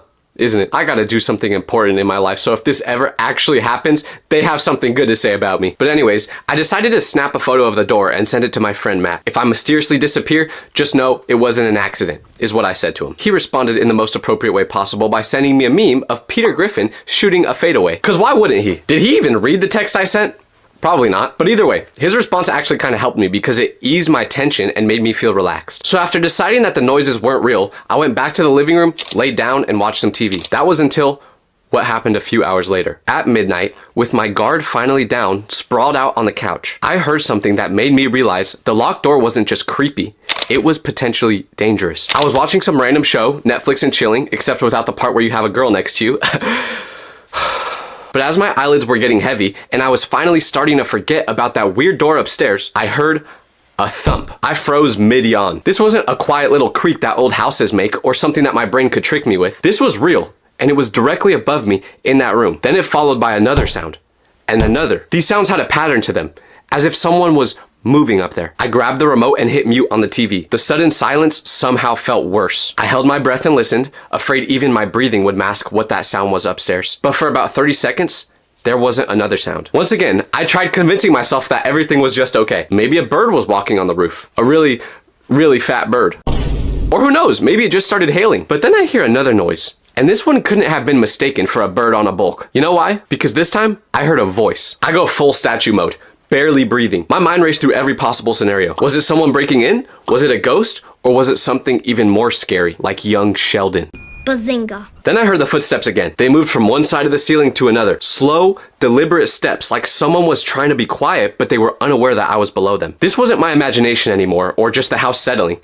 It was a person. I sat frozen, clutching a pillow as if that was gonna do anything against an intruder. My fight or flight response completely glitched. I wasn't doing either, just sitting there like a deer in headlights. The footsteps stopped again, and it was complete silence. Then, something else. Drawers opening and closing. Multiple drawers, as if someone was searching for something. Then reality hit me hard. Someone was probably up there right now, going through my stuff. The sounds continued for what felt like forever, but was probably just a few minutes. Open, close, footsteps. Open, close again. Not knowing what I should do, I texted my friend group. Someone is in the Airbnb with me upstairs, moving around.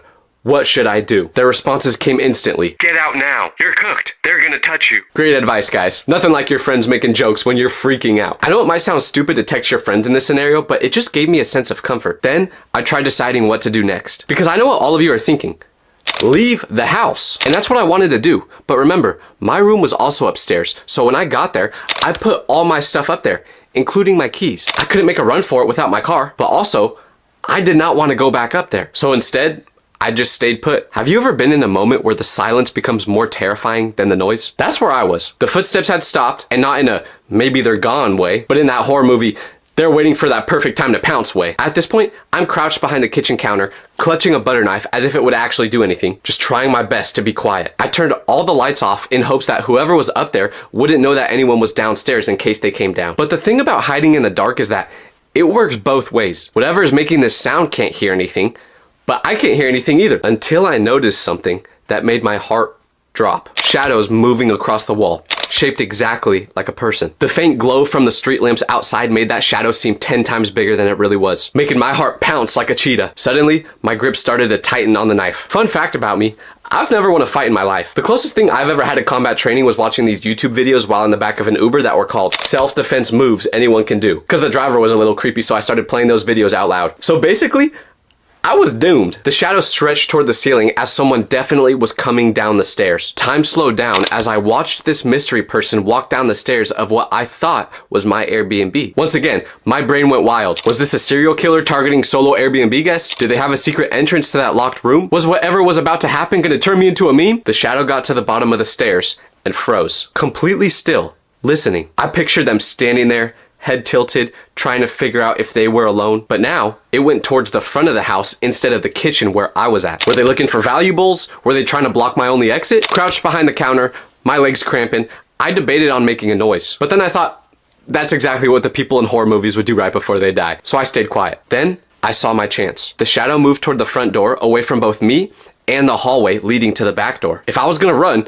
now was the time. I was doing all sorts of calculations in my brain. Distance to the back door, how fast could I unlock it, hop the gate in the backyard, and run away? Could I do all this before they caught me? I know I said I couldn't leave because my keys were upstairs, but after actually seeing this person, I didn't care about that car no more. I was just like, man, I'm gonna see how far I can run. My plan wasn't great, but waiting to get discovered seemed way worse. So I rose slowly with my knife ready, and I took one step, but the floorboard creaked. I froze. The shadow stopped moving too. For what felt like an eternity, we both stayed completely still. We were out there playing red light, green light. I was completely out of hiding, totally exposed if they turned around. But then, something weird happened. The shadow moved again, still, towards the front door. So then I thought, oh, they must have not heard me. Or maybe they were just pretending not to. My heart was pounding so hard, I'm pretty sure it was visible through my shirt. I took the deepest breath ever and decided what I was gonna do. While they were focused on whatever they were doing at the front door, I was gonna make a run. 3, 2, 1. And I launched myself forward like a ninja who got his training specifically from Ninjago. With the back door in sight, I had one hand stretched toward freedom and the other hand holding a butter knife as if Gordon Ramsay just told me he didn't like my cooking. But just as my fingers were about to touch the back door, the lights turn on. And suddenly, I was standing there completely exposed like when your mom walks in during the embarrassing part of a movie. Time stopped. Butter knife raised above my head looking like a psychopath. I finally see this person that was at the end of the hallway, but they just looked like a normal dude. He was wearing pajama pants and a wrinkled t-shirt, looking at me with the exact same terrified expression I had towards him. For a split second, we were just two scared people having a silent staring contest with each other in the middle of the night. Then, we both screamed. Who are you? He yelled. Who am I? Who are you? I yelled back while jabbing my butter knife in his direction. What are you doing in my Airbnb? As I said that, he retreated toward the front door with his hand on the wall for support. I stumbled back into the kitchen, refusing to take my eyes off of him as I tripped over furniture. Then he says, I think you're confused. with my voice slightly calmer but still shaking, I say, what are you talking about? Then he goes, I booked the room upstairs for the weekend. that made me pause, because he said upstairs room, as in singular room, not the whole house. He must have sensed my confusion because he slowly reached into his pocket and pulled out his phone. Look, I can show you my booking confirmation. He said. As he turned his phone screen toward me, something started nagging in the back of my brain. Did I actually read the full listing description before booking this place? Or did I just look at the pretty pictures and the price tag and automatically press book now? Even from across the room, I could see the Airbnb logo and booking confirmation on his phone that said upstairs bedroom, shared bathroom, and shared kitchen. My entire body went numb. I didn't book the whole house. I rented a singular room in a house where the other rooms could also be rented. The mysteriously locked door wasn't some creepy secret room. No, it was just where this dude was staying. I lowered my pathetic butter knife with my face turning red from embarrassment instead of fear now, and I said to him, so you're not robbing the place? As he lets out a nervous laugh, he goes, No, I was just getting water and I figured no one was down here because the lights turned off, but then I heard you breathing. I got worried because I knew another guest could be here, but I didn't know why they were standing in the dark. yeah, that's my bad, dog. So, we ended up laughing about it and everything was okay. But this is why you should always read the fine print before booking. And maybe ease up on those true crime podcasts. My paranoia nearly turned me into a headline that would have said, Psycho 6'3" handsome man attacks fellow guest with butter knife in an Airbnb misunderstanding. That's definitely what a headline about me would have said, right? Right? School field trips are the days you live for as a child. It's the only time where you actually enjoy waking up early in the morning. And at my school, there was one specific field trip that stood out from the rest. Science camp. A whole week spent in mountain cabins with your friends and no parents. It was an absolute dream come true.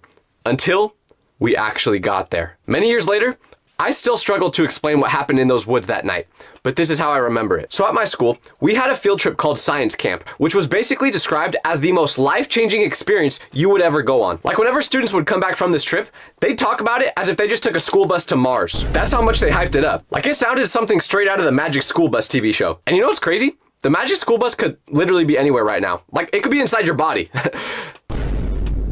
That's not good. But anyways, I'd been hearing about this trip since I was in second grade. I have two older brothers, and they returned from this trip talking about crazy stories they had there. Staying up late with their friends, seeing wild animals in the distance, and doing science experiments where they made stuff explode in the woods. They described it as having a sleepover with your best friends for a week straight with no rules. Each year, I'd watch the students board that yellow bus with their oversized backpacks, just imagining when it would be my turn. So when the day came when my teacher announced the field trip and passed out permission slips, I nearly fell out of my chair. I forged my mom's signature right then and there because I was so excited to go. But if I knew what I know now about those woods, I wouldn't have been nearly as excited as I was. Because when the field trip was announced, my friend group all met up with each other. We'd been making strategic plans for this field trip since we were in fourth grade. Sleeping arrangements, snacks we were gonna bring for the campfires, video games. Me and my friend almost got into a fist fight over who would get the top bunk bed. We settled it when he threatened to tell the whole school about the time where I wet the bed when I was sleeping over at his house. So he got the top bunk. The morning of the trip, I woke up at 4:30 a.m. out of excitement. Explain that to me, by the way. I feel like a zombie trying to wake up at 7 a.m. on most days, but all of a sudden, I can wake up at 4:30 a.m. all full of jolly and glee? I don't get it. But I got to school at 8, and the parking lot resembled the baggage claim of an airport. Kids stood everywhere with giant suitcases and sleeping bags, looking like they were getting ready to climb Mount Everest. And the bus ride there was insanity. Because keep in mind, this was the week all of us had been looking forward to since we were in the womb. So we were bouncing in the seats, throwing stuff, and we only calmed down when our female teacher activated her male voice and said, "Hey, if y'all keep misbehaving, we're gonna turn this bus around." Don't know where she learned how to do that. But anyways, when we finally navigated that winding mountain road and spotted the camp entrance, I started to get butterflies. Beyond the camp entrance, nestled among massive trees, there was log cabins that stood straight out of a movie. It was just like I had been imagining in all the stories I heard about this place. Once the bus came to a stop, we sprinted off, grabbing our belongings and heading straight to the cabin. But then, things started to go wrong. Although we were under supervision of our teachers, it felt like there were no rules. But surprise, surprise, mixing no rules with dumb young kids is a recipe for disaster. Because let's fast forward to nighttime now. We're all laying down in our bunk beds when all of a sudden, we hear our counselor start to snore. So we knew he was sleeping, which meant we could do something on our own now. And that's when we made a decision that seemed brilliant at the time, but would later make me terrified of the wilderness for the rest of my life. My friend whispered from the bunk across mine, "Guys, we should totally do something." It was barely past midnight, and there was absolutely zero chance that any of us were sleeping yet. We just spent the whole day getting oriented, learning camp rules, and setting up our cabins. But now, the real freedom began. 6 dumb young kids with no parents around. What could go wrong? So one of my friends sat up and said, What if we play hide and seek? That is the dumbest thing ever. How are we gonna play hide and seek in a cabin with one room? Not in the cabin, dummy, in the woods." Oh. We were all immediately down to play, but we peeked over at our counselor and could tell that he was either in a super deep sleep or he wasn't alive anymore. But either way, he wasn't waking up anytime soon. So we all tiptoed our way outside the cabin. We slipped onto the porch, and that's when something hit me. The darkness in the mountains is not the same as back home. Because when you're in the city, there's always some light, even in the middle of the night. Street lamps, porch lights, buildings, there's always some light coming from somewhere. But here, it was just black, which would be a very important detail that would get us into trouble later. We all pulled out our flashlights, keeping the lights low so our counselors couldn't see us from the main building. There were 6 of us in total. And when deciding who should be it first, everyone pointed at me. I agreed because, low-key, hide and seek can be boring unless you're the one doing the seeking. There's nothing worse than playing hide and seek with someone who sucks at finding people. But no worries, because I was a beast at this game. Or so I thought. So I closed my eyes and started counting. 1, 2, 3. I could hear their footsteps scattering, fading into the distance. By 30 seconds, all I heard was crickets. 59, 60. Ready or not, here I come. After opening my eyes, reality started to hit me. I was completely alone in the pitch black forest with nothing but my tiny flashlight's little beam. All of a sudden, I was kind of terrified. I thought about quitting right away and walking back to the cabin, but that would have meant my friends would be hiding in the wilderness all alone for who knows long. So I had to find them. I started walking slowly, trying to listen for any whispers or movement I could hear. I'd creep up to a bush, shine my light behind it, and find nothing. After about 10 minutes of searching, something felt off. Like I said, I'm a beast at this game. I should have found someone by now. So I started looking around trying to find areas that I haven't searched before, and then it hit me. I realized I couldn't see the light from our cabin anymore. What did that mean? I was lost. All the trees looked identical. I spun around slowly trying to find something familiar, but I couldn't. That first feeling of real panic hit my stomach like I just swallowed a piece of gum. So I said out loud, "Guys, game over. I quit." Expecting at least some of them to hear me and come out from their hiding spot, I got no response. I tried again. "Hello? Anyone?" I started walking in what I thought was the direction back to camp, but after a few minutes, I still couldn't see any sign of the cabins. All of a sudden, it was freezing cold and I was completely lost. After wandering around for what felt like forever, I slammed into something which made me scream. After a second of pure panic, I realized it was my friend Miguel. I'd never been so happy to see someone. Miguel seemed relieved to see me too, and he said, "Dude, where is everyone?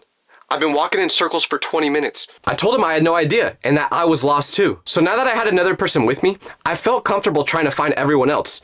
But that's when we heard it. A scream from the depths of the forest. And not a, I just walked into a spiderweb scream. No, this was a scream of pure terror. Miguel and I instantly froze, staring at each other. Just like the night at his parents' house, I once again probably wet myself. Then it happened again. Another scream, louder this time. The sound bounced off the trees, coming from deeper in the woods. "What was that?" Miguel said. We didn't know what to do. Return to the cabin? Which direction was that? Everything blended into endless trees and darkness. Try finding our possibly in trouble friends? My heart was now pounding, but we made a decision. We needed to find our friends, and we didn't know how to get back to the cabin anyway, so we would go towards the screams. Although we both agreed, if anything goes south, it's every man for himself. There was one more scream that happened right after this, which was the loudest of them all, so that guided us in the right direction. All those stories about what lurks in the darkness at night crept into my mind. Because it could have been anything. A crazy person, a bear, Guy Fieri. After going towards the screams for a couple minutes, my flashlight started to flicker. So I knew we didn't have long to figure out what was happening before I completely went dark. Now it wasn't just a worry about whatever was screaming in the darkness. It was a race against time. Dude, I think we should go back. I started to think that was the rational thing to do too. The only problem was, which direction was back? The trees all looked identical. Massive pines watching over us like giants. Watching 2 stupid kids who were about to come a precautionary tale for the next year's students. So we figured our best bet was to keep following the screams, because we knew that at least wherever they were coming from, There must have been people over there. The woods transformed into an endless maze, each path looking deceptively familiar, yet at the same time, completely foreign. It was so damn bad, I tried using the science lesson they taught us earlier about using the location of the moon to know where you're going. The only problem was, I didn't pay no attention during that presentation, so we just kept heading towards the screams. My decision to go commando and wear nothing but a t-shirt and basketball shorts to bed was now backfiring, because I was freezing. Then a scream echoed again, bouncing in between the trees, sounding like someone was in pure danger. But this time, the scream sounded a lot closer, which was both encouraging and terrifying. Maybe it's a mountain lion. My cousin's neighbor got attacked by one last year in Colorado, Miguel said, because apparently what I needed to imagine was a predator stalking us. I don't know how he possibly could have thought that would reassure me or make the situation better, but it didn't, because one, that definitely sounded like a human scream, and two, if it is a mountain lion, we're cooked, and three, what do you mean your cousin's neighbor got attacked by one last year? But anyways, just as we're about to give up hope for the 20th time and accept that we're toast, something caught my eye. About 50 yards ahead stood a shape that was definitely not natural to the forest. It almost looked like a cabin, but at the same time, it was way too oddly shaped to be that. Miguel, do you see that? He squinted and said, "See what? I can barely see you and you're right next to me. There's something over there. It looks man-made." The beam of my flashlight barely reached it, but was able to confirm that it wasn't just more trees, although we still couldn't tell what exactly it was. We approached it cautiously, each crunch of leaves beneath our feet sounding incredibly loud in the quietness. The shape became clearer.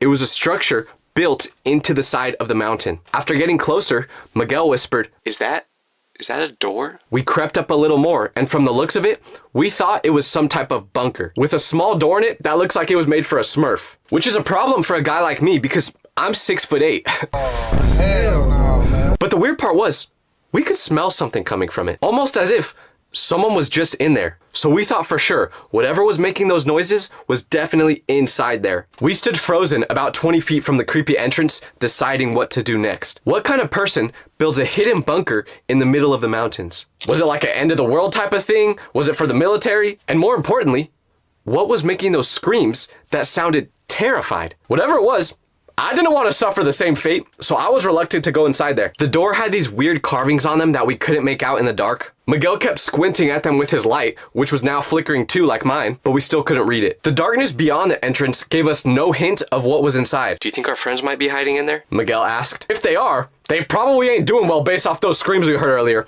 I can tell you that." And then we heard another sound, which confirmed something was in there. But this time, it wasn't a scream.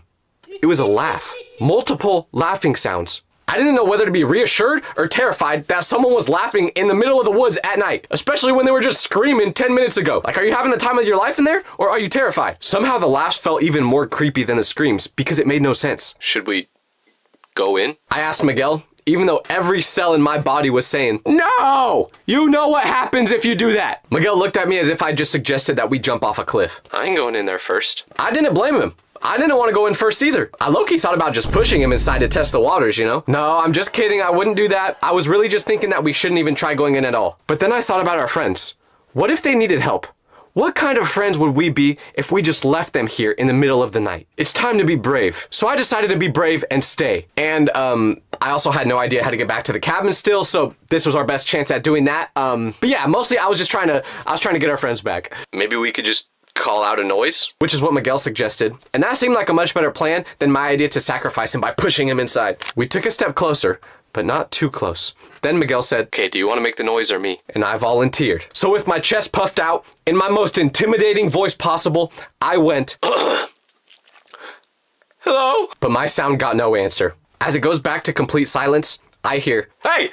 Anybody in there?" Miguel shouted that, making me jump. Don't know why he asked if I wanted to make the noise when he was planning on doing that the whole time, but that didn't make whatever was inside there come out either. Deciding what to do next, I then spotted a rock by my foot. Thinking of my previous experience in baseball, I said to Miguel, "I'm gonna throw this at the door. Maybe it'll make whoever's in there hear us." So channeling my inner Shohei Ohtani, I chucked the rock at the door as fast as possible, probably around 7 miles per hour. And what happened? Nothing, because I missed the door. But then I tried again. And this time, I hit it. It made a loud knocking sound with an echo that seemed to go on forever. For a second, nothing happened.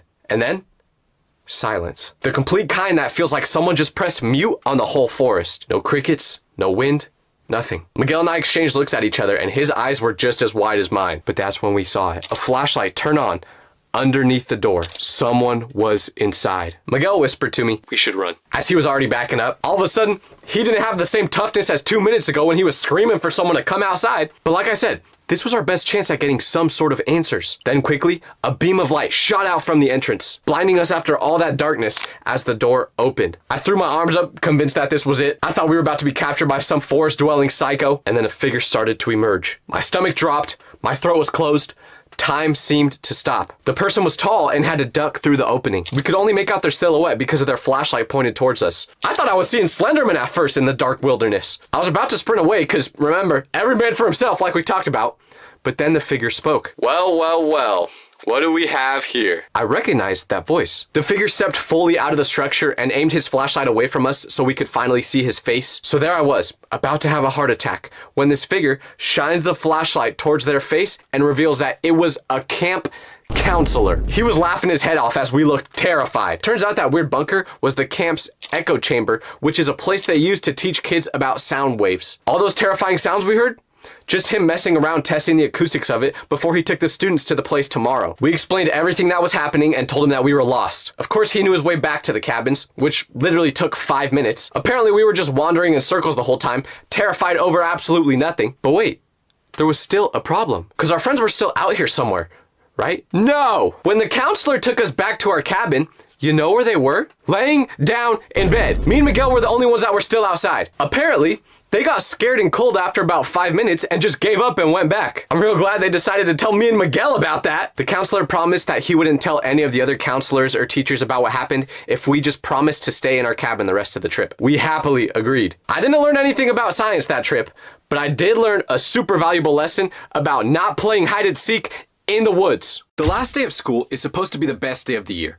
No more homework, no more waking up early, and no more being forced to eat whatever the heck they put in that cafeteria food. But one year, the last day of school became my worst nightmare when my friends and I decided to throw a party in a secret location to celebrate. Sounds fun, right? Well, you'll never guess what happened when I arrived to the location and ended up having to sprint for my life just to escape. So let me back up and tell you how this all started. It was the last day of school, and my friend group felt two things. On one hand, we were super excited to finally be done. On the other hand, it was a sad day because a lot of my friends were going to different schools the next year, so we weren't going to get a chance to hang out together. That meant this day was likely the last opportunity we had to all hang out as a group. Knowing that we had to make the most of this last day together, we decided on what we were going to do. Throw an end of the year school party. Well, not really like a party. It was just me and my 6 other friends. We couldn't have thrown a real party. We weren't very popular, so no one would have came. But anyways, the location we picked for the party was insane. There's this beach about 20 minutes from our town that has these huge natural caves carved into the cliffs, and people would party in them all the time. But the thing about these caves is that they went deep, like really, really deep. Pretty much to the point where you could call them tunnels. Some of them stretched back a couple hundred feet underground, almost creating a maze. They were super cool, but at the same time, they were kind of scary because since they were right on the water, when the tide got high, water would flow in and out of it. And when the water went into it, it almost created these pools that you could just chill in a cave. But if the tide got too high, it got to the point where it was dangerous to be inside the caves. But regardless, we knew this was the perfect location to throw this celebration. We spent lunchtime on the last day of school sketching out how this was all gonna go down. The whole time we felt like we were planning a secret mission. My friend was gonna scout out the area. We were gonna meet around 9:30, just when the tide should be perfect for swimming, but not too high. One of our friends was an avid surfer, so he was pretty familiar with when the tides would go high and when they would go low, so we trusted him to know when to go. But here's where things get weird. Because one of my friends, let's call him Steven started acting super strange anytime we brought this up. While everyone else was getting pumped up and adding new ideas to this party, Steven would just sit there with a weird smirk on his face. He asked weird questions like which entrance we planned on using to get in and exactly how long were we gonna stay there. But when we would explain details to him, he would just have this look on his face as if he was taking notes mentally. The morning of our last day, the whole school was buzzing with that last day of school energy. Teachers had basically given up on actually teaching anything. I accepted that I failed half my classes, and everyone was signing yearbooks. But our friend group was different. We had this secret that made us feel like we were part of something special. Every time we passed each other in the hallways, we would smile at each other, knowing what was gonna happen later that night. I remember sitting in math class, which I basically didn't do anything in that class during the year anyway, and Steven sat 2 seats behind me. So I turned around to ask him about bringing snacks for that night, but he just had this weird look again on his face. It gave me the creeps for a second, but then the bell rang and I just brushed it off. Looking back, I knew I should have known that something was up. You know that feeling when someone's acting fake friendly, but you just can't understand why? That was Steven all day. After school ended, we all met up in the parking lot for one last planning session. All of us were getting hyped and making sure that we were on the same page. Except for Steven, because he was just standing there nodding along, but his eyes were doing something completely different. He kept checking his phone and glancing around as if he was waiting for something to happen. It actually got to the point where I pulled him aside and was like, dude, are you okay? But he just laughed it off and said, yeah, I'm just super excited. And that seemed reasonable enough at the time, so I believed him. Our plan was simple. Everyone goes home, chills out for a few hours, and our surfer friend would get to the tunnels early and see how the tide's looking and tell us when to come. So around 9:15, I heard that ding notification, and it was my friend saying, tide is perfect, it's go time. But that's when everything started falling apart. The text said it was time to meet at the caves, but when I got there, something was terribly wrong. I pulled up to the beach parking lot at exactly 9:30, expecting to see some of my friends' cars or just any signal of them at all. But the lot was completely empty. Not a single car besides mine. I grabbed my flashlight and backpack, thinking that maybe they just parked somewhere else or got dropped off. I thought this was weird, but I didn't really think anything of it at the time. So I started walking down towards the cave entrance, which takes about 5 minutes. And you have to go down this rocky path that gets pretty sketchy in the dark. I kept checking my phone for new messages from my friends, possibly telling me why no one else is here yet, but there was nothing new in our group chat since that time to meet up text. And my phone showed that I still had 2 bars, so I didn't think I was in a dead zone or anything. So once I got to the front of the cave, I called out for my friends. My voice echoed back at me, but no one answered. Which, even if my other friends hadn't got there yet, I knew my surfer friend had been there for a while, so there was no reason for him not to respond. The cave entrance is about 8 feet tall and 6 feet wide. During the day, you can see pretty far into the first tunnel, but at night, it was like staring into complete darkness. So I started texting everyone individually. Where are you? Are you already inside? Did the plans change? But out of all the people I texted, no one responded. The messages showed as delivered, but I still didn't get a response. So I'm standing there thinking about what to do. Do I just leave and go home? Do I wait around for another 20 minutes to see if they show up? The smart thing to do would have been to get back in my car and just call it a night. But this was the last time me and my friends were gonna get to hang out together. I couldn't go home and risk missing this. I convinced myself they were probably just already in the caves and didn't have the phone service to text me back. What was I gonna do instead? Go home and watch a couple episodes of Young Sheldon? No! I despise Young Sheldon. That doesn't even have anything to do with the video. I just wanted to put that in there. But what I'm trying to say is, I wasn't going home. So I started walking inside. When you first walk into the tunnel, you walk in a semi-tight space for maybe 25 feet before it opens up to this big pool. But once you get to the wide open pool area, that's where the cave system starts to get complicated. Because from there are 4 different passages that branch off into different directions. Some lead to the swimming areas that we wanted to go to, while others just go deeper into the cliff and eventually dead end. One of them even connects into another cave that goes out like a half mile down the beach. When I made the decision to go into that first tight tunnel, I still felt okay because if I turned around, I could see the light behind me. But once I got to the bigger pool area, things started to feel different. I expected to see them by now, or at least hear them, but there was still no sign. So once I got into the bigger pool area, I picked the tunnel that we planned to chill in, and I went down that one. This one leads to the best swimming spot where there's places to sit and lay down and swim at the same time. But it's probably another 100 feet away from the entrance. As I walked deeper into the tunnel we agreed upon, I started to lose cell service. My phone went from 2 bars to searching for a signal. That's when I realized how stupid this was to do alone. If something happened to me down here, no one would know where to look. And I've seen those cave diving videos. If they get stuck, they're cooked. There's no way out. So I knew if I needed help, it was not good that I was alone. And trust me, I would definitely need some help later on that night. Because the tunnel started to get more narrow and the floor became more uneven as I got deeper in. I had to watch my step because there were loose rocks everywhere and I could have easily slipped. Also, I could feel the air getting more humid, which meant the tide was rising.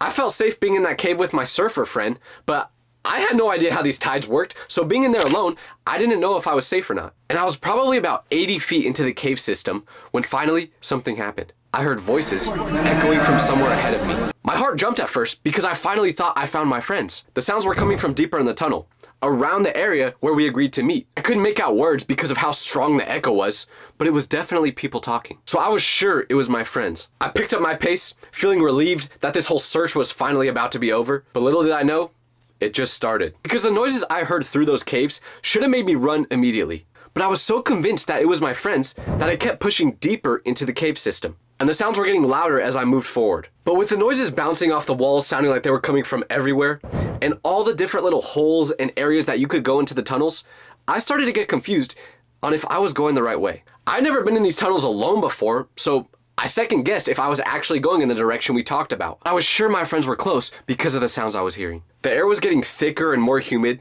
and the scent of the salty ocean was getting stronger, so I knew that the tide was rising. When I looked down at my feet, I noticed that the ground was getting damp. Not soaking wet, but moist in a way that made me slip anytime I wasn't secure on a rock. At this point, I wasn't sure if it was safe to continue or not, but the voices ahead of me started to get more clear.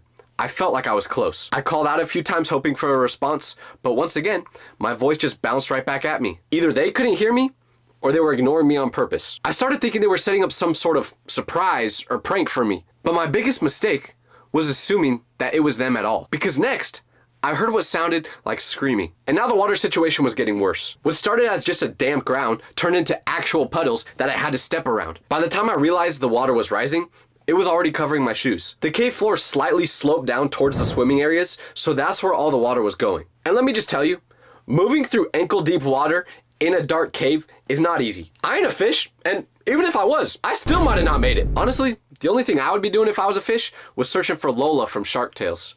She's so fine. Yes, I'm calling a fish fine, and I know you all think the same, you're just too scared to admit it. Anyways, every step now made a sloshing sound wherever I walked. And since my feet were underwater now, I couldn't see where I was stepping. I kept accidentally hitting loose rocks that would shift and then make me stumble, and I just kept saying to myself, do not fall. Because if I fell, who knew if I would be able to get back up? I would have been calling life alert. But the voices were really close now. Although, they were starting to sound different. Less like my friends goofing around, and more like something else entirely. The echoing made it impossible to understand actual words, but the tone was changing. What I thought was laughing and joking started to sound more serious. Maybe even urgent. But the weirdest part was that I'd been yelling out noises this whole time hoping for a response, and no one did. So whoever was making these sounds should have been able to hear me. I kept telling myself, it's probably just my friends and they're just as lost as I am, and we're gonna laugh about this later. Surely the screaming sounds were just them trying to find each other in this maze of tunnels. Or perhaps, maybe these weren't just any normal tunnels. No. Maybe these were Diddy tunnels. I don't know why I said that. But anyways, I still thought there was nothing to worry about at this point. If I just keep following the voices, I'll be fine, right? Well, no. Because when I finally reached the part where all the sounds were coming from, I saw people. Multiple people, all with flashlights. But they definitely weren't my friends. Because every single one of them was wearing a mask or face covering of some sort. I couldn't see any of their faces at all. But the moment I stepped into that tunnel, they all looked at me at the exact same time. There were maybe 4 or 5 of them just standing there with their flashlights all pointing in different directions. But every single person had something covering their face. I couldn't see any skin or any hair or anything that would help me figure out who these people were. Then my brain finally caught up with what I was seeing and the fact that I just heard screaming noises, and I ran. I turned around and headed for the entrance as fast as possible. I wasn't gonna stick around to ask any questions or try to figure out what's going on. But as I was running, that's exactly what I was wondering. Was this some sort of cult that met inside here? Were these people dangerous? I didn't know. But what I do know is that running through ankle-deep water in a dark tunnel is basically impossible. Every step was like trying to run in a dream. You're going as fast as you can, but still not making any progress. By the way, if you're in a dream and you happen to see a toilet, do not use it. It will not end well. But anyways, the water was splashing everywhere and my flashlight was bouncing around as I was running, so I couldn't see much. Remember, I wasn't too familiar with these tunnels, so I wasn't sure if I was going in the same direction back. But as I'm running towards what I think is the right way, I started to hear movement behind me, splashing sounds and voices that were definitely following me. I couldn't tell how close these masked people were, but they were definitely coming after me. The worst part was trying to remember which way to go when the tunnels branched off. During my escape, every opening looked the exact same. I just decided to pick which one I thought was right and went towards it. I started moving faster now, almost as if I was possessed, even though by now the water almost got up to my knees. After a couple minutes of running, finally I saw light. I could see the stars and moon reflecting off the water ahead of me. So I stumbled out of that tunnel and finally, for the first time in a couple hours, felt some relief. But remember, the walk back to the parking lot isn't easy. And after I get outside the tunnel, I just kind of sit there for a second, collecting my breath. At this point, I thought I escaped these masked people, but that's when I heard a noise coming from inside the cave again. But not shouting or yelling. You know what it was now? They were saying my name. I texted the group chat one more time saying that I was going home and I had no idea where they were, but we could figure this out sometime later. But right after I hit send, I heard my voice again. This time, it sounded like multiple voices all at the same time. Then I heard splashing around again and eventually saw flashlight beams coming from inside the cave. That's when these masked figures came out towards me. As they approached, I figured I probably couldn't outrun them all because I was gassed at this point. But one thing I could do was use the pepper spray that I carried on me. So I whipped it out, excited to finally use it on something besides myself for the first time. Don't ask why I pepper sprayed myself, by the way. It was an accident. I thought the thing was aimed the other way.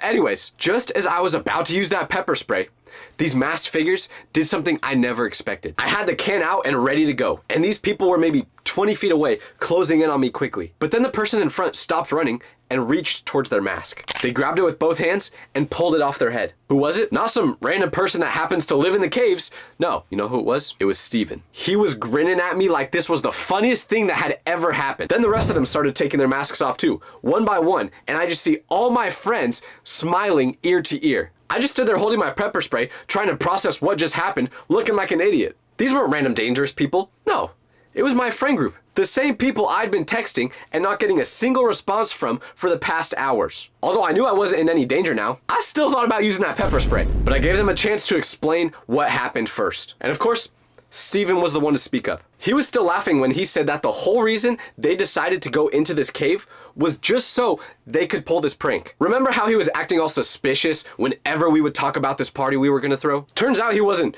just excited. No, he was the one who made this plan the whole time to prank me. And apparently he chose me to be the victim of it because he knew I would have the most dramatic reaction. That's why I'm just nonchalant all the time now, for real. Treat me like what? This is the last memory I have of hanging out with this whole friend group at the exact same time. And all I gotta say is, one day, I'm gonna get all you guys back. If you're ever thinking of going to a fast food restaurant after midnight, please don't. Because let me walk you through what happened last time I did that. It's 1 a.m. and I'm starving. The city's asleep, but my stomach isn't. So I decided I needed to find somewhere to eat. The only problem is, every food place near me is closed at this time. So there I was, driving around in the dark with my stomach making these weird whale noises as if it was trying to communicate with other hungry stomachs in the area. Originally, my plan was to pull up to this taco place I knew of where none of the workers there spoke English, so I knew the food would always be good. Because their hours are super random and sometimes they're open super late, but when I got to it, they were closed. But after driving for a little bit, the only thing that was open was the gas station that offers hot dogs that have been rotating in that heater thing since 2004. But anyways, my standards were dropping fast, but not that fast. But then I spotted something. The golden arches glowing in the distance. But better yet, there were a bunch of cars in the parking lot, so I knew they were open. McDonald's wasn't my first choice because their fries get soggy kind of quickly and their ice cream machine has been broken since World War I. But at 1 a.m., the only requirement I had for the place I went to was that they had something I could put in my mouth.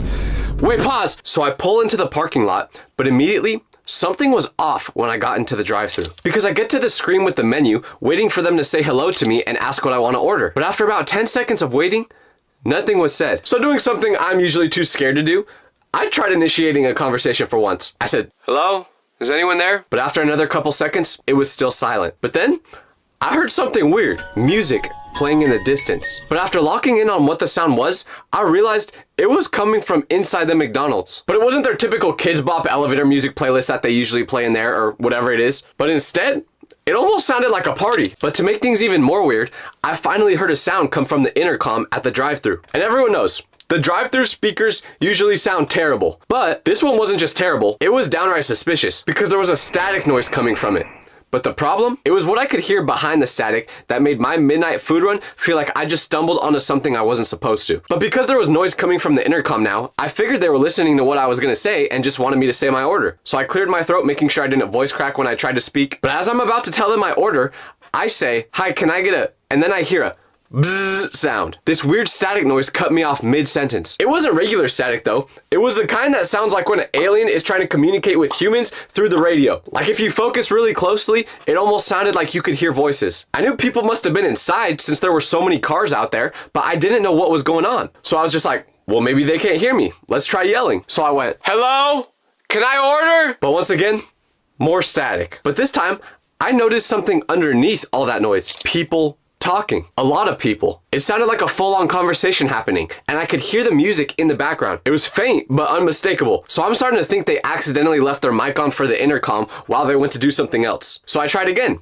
This time with the polite approach, thinking that maybe they just didn't like my approach last time and thought I was mean. So I go, "Excuse me? Is anyone there?" Once again, nothing. Just static and more of those weird background noises. Okay, well, let's try one more time then. So now I did the Karen approach. By the way, sorry to all the Karens out there who are cool. I kind of feel bad for you guys. I really hope my name never becomes a meme like that. If the name Tyler ever becomes the male version of Karen, I'm changing my name to LeBron. But anyways, I went with the Karen approach. So I said, "Hello? Hello, can anyone hear me? I'm trying to order food. Can I talk to a manager?" Still, nothing but static and whatever the heck those background noises were. After running out of ideas of what to do next, then I heard another weird noise, clapping through the speaker. Along with that, I could faintly hear people counting in the background. Uno, dos, tres. Now, me no hablo español, but I'm pretty sure that was Spanish. Shout out to my 3 years of Spanish class I took in high school to learn that phrase. That's about all I learned. Actually, that's not true. I also know Feliz Navidad because of all the songs about it. Yeah, that one means happy birthday. So after hearing all these noises, I realized that I needed to go inside if I wanted to get my order. I didn't know what was going on in there, but there were so many cars that I figured if I wanted to get my food, I could easily do it if I walked inside. This was the last thing I wanted to do because it was freezing cold at 1 a.m., but whatever. So I had two goals. One, figure out what the heck was going on inside there. And two, get my dang Big Mac. I'll pull all the way around the drive-thru and park my car. And that was when I looked inside the building for the first time. And what do I see? At least 15 to 20 people dancing inside the McDonald's. But not only that, they were dressed up in fancy clothes. I sat there for a second questioning whether I was just seeing things because I was so hungry or if this was actually real. But after having a talk with the whale in my stomach, I knew I wasn't hallucinating. Now, I've never been to a McDonald's this late at night, so I didn't know if it was just normal for it to turn into a nightclub after midnight or what the deal was. But I needed to find out. My hunger was still screaming at me, but now my curiosity was screaming even louder. You know what my first thought was of what was going on in there? A restaurant makeover show, where they get one of those really old, rundown restaurants and turn it into the most amazing place to eat ever. You know what I'm talking about? The Gordon Ramsay shows where you just roast the people that work there? I don't think you can actually cook. So I don't think that was happening. I walked around the building before going in to see if I could get any more hints of what was going on in there. And when I get to the back of the building, that's when I see another layer of strangeness. Delivery trucks were parked outside. But I know people who worked at McDonald's before, and they always talked about deliveries happening in the morning, not the middle of the night. So I completely forgot about the fact that I was even hungry now. My stomach even stopped growling now because apparently being nosy outweighs the desire for food. So I tried to get a closer look through the front windows to see what was going on in there because they're kind of tinted. So unless you're right up next to them, you can't really see inside. And once I put my face up to the glass, I can see more details about what's happening. But right as I'm looking around, someone in there makes eye contact with me. The person that saw me kind of jumped at first when we looked at each other, which I don't blame them for because I may or may not have been standing at the window looking at them like this. But they startled me just as much as I startled them because it felt like I wasn't supposed to be watching whatever was going on in there. You know how when you try to act normal, but it just makes you look super suspicious? That was me after we made eye contact. I tried to look away as quickly as possible and do that casual walk thing where you have your hands in your pocket and you're whistling, just looking around as if you're not guilty. But if anything, that just made me look more suspicious because they were still looking at me.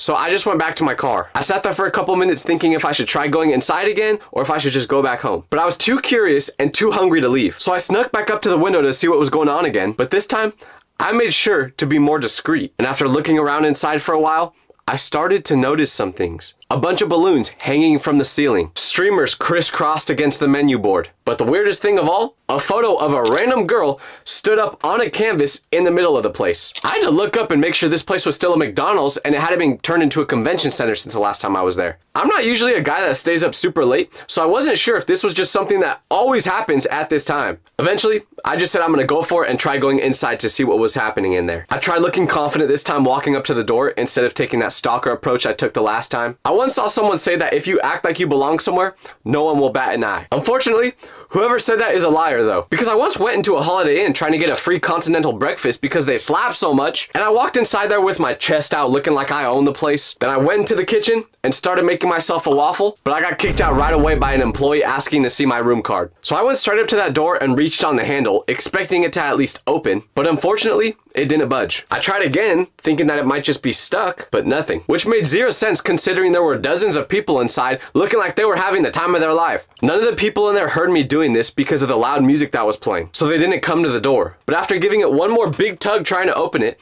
I once again smushed my face on the glass, staring through it to see what they were all doing. And that's when something happened. The most awkward moment of the entire month.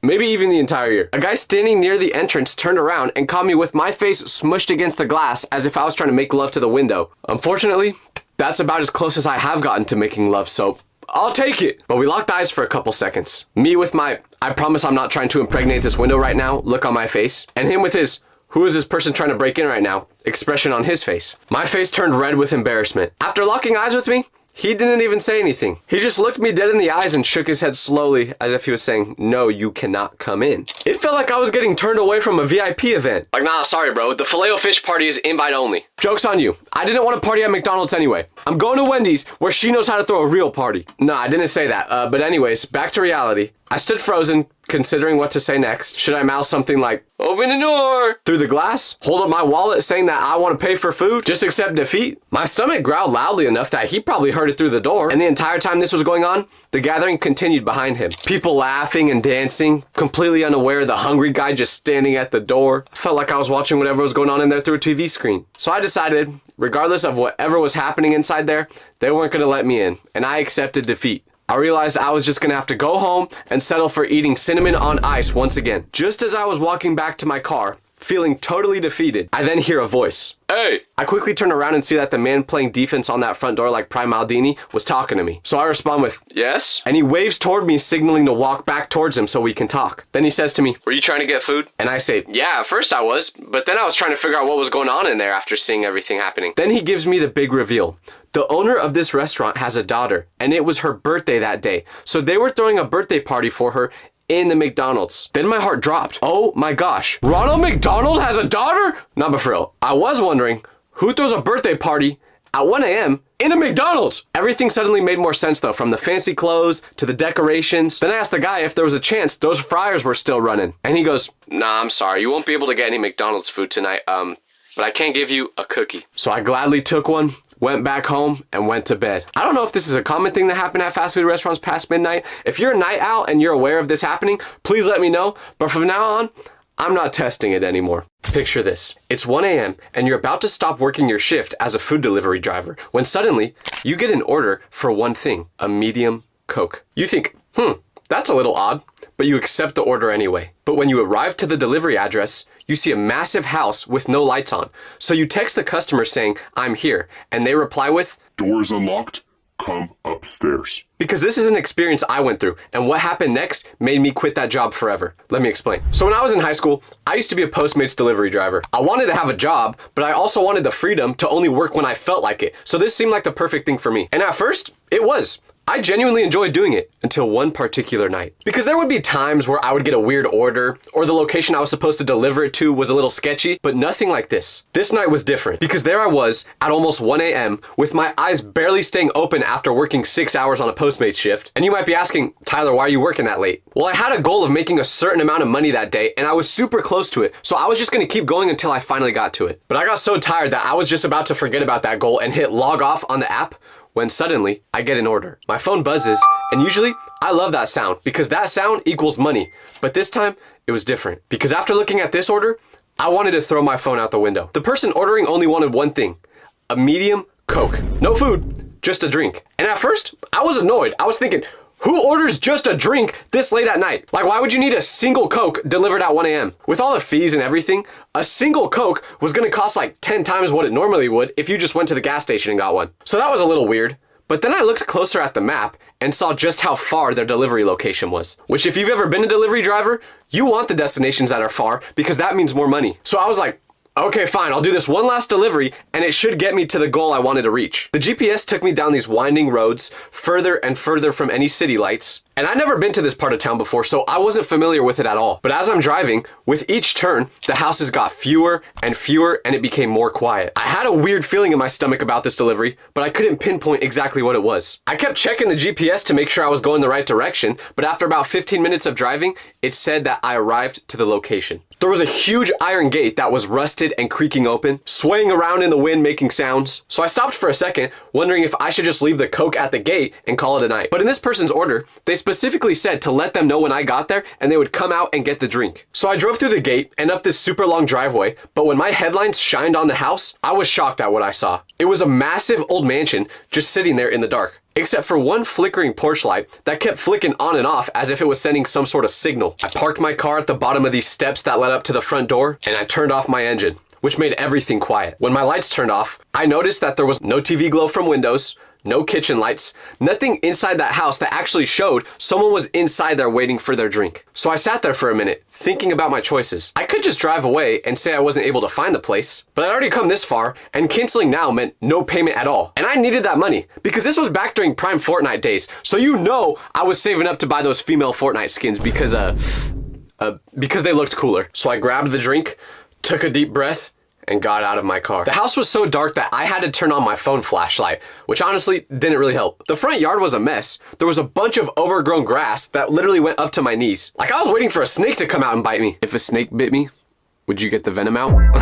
Okay, I don't know what I was doing. When I finally reached the front door, I took a second to catch my breath. Then I knocked on the door. Not too hard at first, because the silence around me was so heavy that any noise felt super loud. But after knocking, no answer. So I tried again. Knocking louder this time. Still, nothing but silence. Not even footsteps coming to the door or a voice calling out, "Just a minute." Just silence. I stood there for a few seconds trying to decide what to do. Finally, I pulled out my phone and texted the customer through the app. "Hey, I'm outside with your order." The reply came back almost instantly, which was weird because it seemed like no one was home. My phone buzzed and I looked down to read a message that made me question this whole situation. It said, "Door is unlocked. Come upstairs." 4 words that sent chills down my spine. Or is it 5 words? No, is it 6? Door is unlocked. Come up. Upstairs is 1 word. It's 5 words. I stood there for a solid minute, just staring at my phone. There was no way I was going inside this creepy house. I mean, I was doing Postmates for a couple months up to this point, and I was never asked to actually come inside the house. So I'm thinking to myself, this has to be a joke, right? But then I remembered how far I'd driven to get here, all the gas I wasted, and I knew the payment for completing this job was gonna be a lot just based off the travel I had to do. And like I said, I needed those female Fortnite skins.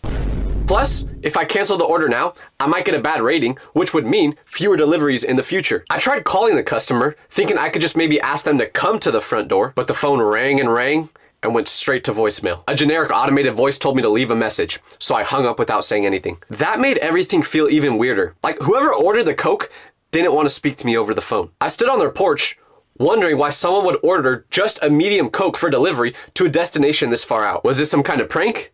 Or was this something much, much worse? Was someone watching me right now, laughing at the dumb delivery guy standing on their porch? Or was someone waiting inside, hoping I'd be stupid enough to enter a stranger's house alone? My brain kept screaming at me to leave, to just drop the drink and run, but something else, the Fortnite skins, made me reach for that doorknob. So I gripped the cold metal knob and turned it slowly. And just like they said in the text, the front door was open. No resistance. No locked door to save me from my bad decisions, just a door swinging in the darkness, inviting me in. So I stepped inside. The door creaked open, and I swear it sounded like those horror movies when I stepped inside. The first thing I noticed was how massive the entryway was. It was almost completely dark inside, except for this weird orange glow coming from the end of the house. I stood there for a second, still holding that stupid medium Coke, wondering if I should just set it on the ground and leave, because the house looked like someone could have lived there, but they definitely weren't taking good care of it. So after not finding anyone, I shout out loud, "Hello? Postmates delivery." My voice bounced off the walls, coming right back to me, making the house feel even more empty than it was. Once again, I didn't get an answer back, just silence. But it was the silence that felt like someone was watching you. The air inside the house was freezing cold, way colder than outside, and it smelled musty. As my eyes adjusted to the darkness, I finally realized where that orange glow was coming from. It was a candle. Not an electric fake candle either. A real candle with a real flame, placed with one at the end of this huge hallway and another at the top of the staircase, which meant someone had to actually be here to light these candles. I took a few steps further in, with the floorboards creaking underneath my feet. I saw the staircase they mentioned and started walking. Each step made the house sound like it was gonna fall apart, getting worse and worse as I went higher. When I got to the top of the staircase, I said out loud again, but this time I was a little more quiet because I wasn't sure if I wanted an answer anymore. Still though, no response. When I reached the top of the stairs, I saw another light coming from the end of the hallway inside a room, with the door slightly open so I could just see it. I figured that was where this person must have been. I recognized the carpet under my feet was super worn out in the middle, almost as if thousands of people have walked this same path many times. I stood at the top of the stairs for what felt like forever, just trying to convince myself to leave the drink and get out of there. But I'd come this far already. If something was gonna happen, I just accepted it. I was really wishing now that my parents put me in martial arts when I was younger, instead of a bunch of other sports that I sucked at anyway. When I reached the door at the end of the hallway, I just stood there,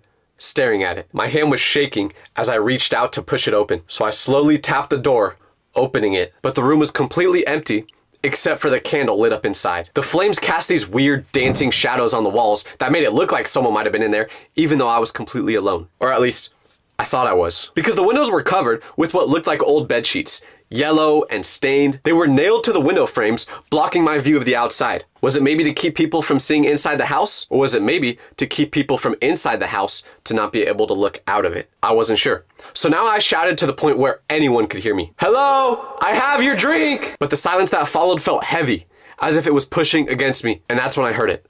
A noise coming from outside. I knew someone or something was close by. And I didn't want to be stuck inside this creepy house anymore with no way out. So without thinking twice, I left the Coke upstairs in that room and ran out of there. I didn't care how much noise I made anymore. I bolted out of that room with my feet pounding against the old floorboards. I jumped the stairs 2 at a time, almost falling because I was trying to go so fast. And I burst out the front door like my life depended on it, which honestly, it may have. But when I opened that front door again, that's when I saw what was making the noise. Headlights cutting through the darkness at the bottom of the driveway. Another car was pulling up to the house. I froze, thinking, oh, this must be the person who ordered the drink. But I was also terrified, thinking of the other possibilities of who this could have been. Then they stopped their car and opened their door. A guy probably around my age stepped out, and he was holding something. A small cup. When he saw me standing there, he looked confused. "Postmates delivery?" he asked. I had no idea what was going on after he just said that. I thought this must have been a glitch in the Matrix. I ran over to him, probably looking like a complete maniac at first, and he looked scared of me, probably thinking that I was the one ordering that drink. So that's when I asked him, "You're a Postmates delivery driver too?" "Yeah." Then I told him, "So am I, but I got a delivery order for a drink here and no one came to pick it up." Then he says, "Huh, that's weird. I just got an order to bring a medium Sprite to this address." Now I knew something fishy was happening. He pulled out his phone and showed me his screen. It was the same address as mine. Same customer name and order too. Just a weird request for a medium drink. No food at all. A couple of things weren't right about this situation. One, in all my times of working for Postmates, no one ever just ordered a drink by itself. And they especially wouldn't do it 2 separate times just to double their delivery fee. Not in this economy. I don't care how big your house is. Ain't no one gonna be able to afford that. Then I asked him, "Did they also tell you to go inside because they're waiting upstairs?" And he says, "Yeah, how did you know?" We stood there in the driveway, completely confused, just trying to make sense of what was happening. And that's when he pointed to something near the edge of the yard that I didn't notice earlier. "What's that over there?" So I looked at where he was pointing and saw a worn down sign in the tall grass. We both walked over to it, using our flashlights to see better. And that's when we saw a for sale sign, covered in cobwebs and dirt, as if it had been there for a while. Now things were starting to get freaky, and not the type of freaky that I like. Okay, that was just... I had no idea what was going on anymore. So trying to get some clarity on the situation, I searched the address of this house up online. The real estate listing popped up right away, and my stomach dropped as I read it. Because the listing said that this house had been vacant for over 6 months. I told the other driver this and showed him my screen. This meant no one had been living here for over 150 days, which brought a bunch of questions. Because someone had clearly been in that house super recently to set those candles. And they knew the front door was open, so whoever did this had to be close by, and they had to be listening to us. That's when it hit us both at the same time. Why would multiple delivery drivers be called to an empty house? Like, what's the incentive behind this? Someone or something was deliberately lurking delivery drivers to this address at the middle of the night. For what purpose?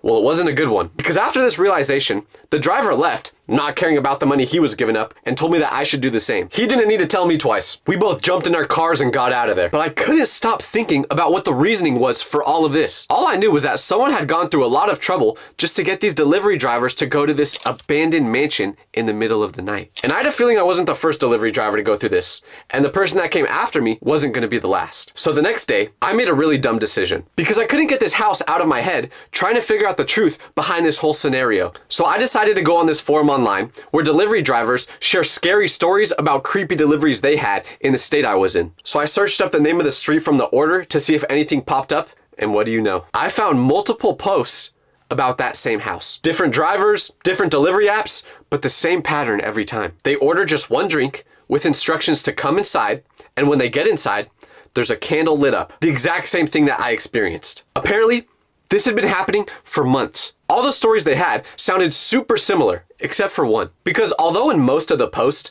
they would mention the candles and the weird house and the fact that no one ever actually came up to get the order, one delivery driver had a different experience. In their story, it started out the same, where they went inside and saw the candles and everything. But as they were going upstairs, they said they looked out the window, which must have not been covered at the time, and saw someone standing by their car. He said they made eye contact for a split second, and then that person ran away once he realized he was caught. He immediately went down to his car in an attempt to find this person, but by the time he got back, there was nothing. At first, he thought this person was trying to steal his car, and that was the whole reasoning behind these weird orders. But none of the drivers who posted about this house said that they ever got anything stolen from them. After learning about this creepy house, knowing that there could be more places like this out there, I quit Postmates that day. I was just too terrified to do it anymore, and I wanted to spend more time playing Fortnite.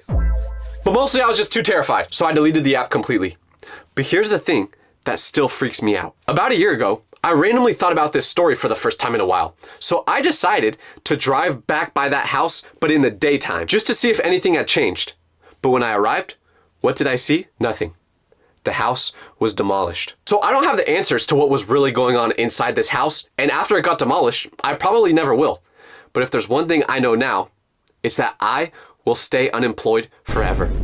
If you've ever thought about exploring an abandoned school, just know it is not safe. Because I made the biggest mistake of my life a couple months ago when some friends and I decided to explore an abandoned school on a road trip. But what started as just curiosity turned into one of the most terrifying nights of my life after we heard a noise that seemed innocent but would later prove to not be. So let's start from the beginning. What would you do if you saw a massive creepy building in the middle of nowhere during a road trip? Because that's exactly what me and my friends saw when we were driving from Los Angeles to Vegas. We were in the middle of a long road trip and bored out of our minds from how long the drive was when suddenly my friend who was driving slams on the brake and goes, "What is that?" So we all look to where he's pointing and see an absolute massive abandoned building in the middle of nowhere. So of course, it sparked our curiosity right away. Considering the fact that we still had a couple hours before getting to our destination, we thought this was a good place to stop and stretch our legs. So we all agreed we should go check it out. But we had no idea how much further we would go than just checking it out. Because at first, none of us knew what it was. We all had our guesses. One of my friends thought it was an old shopping mall.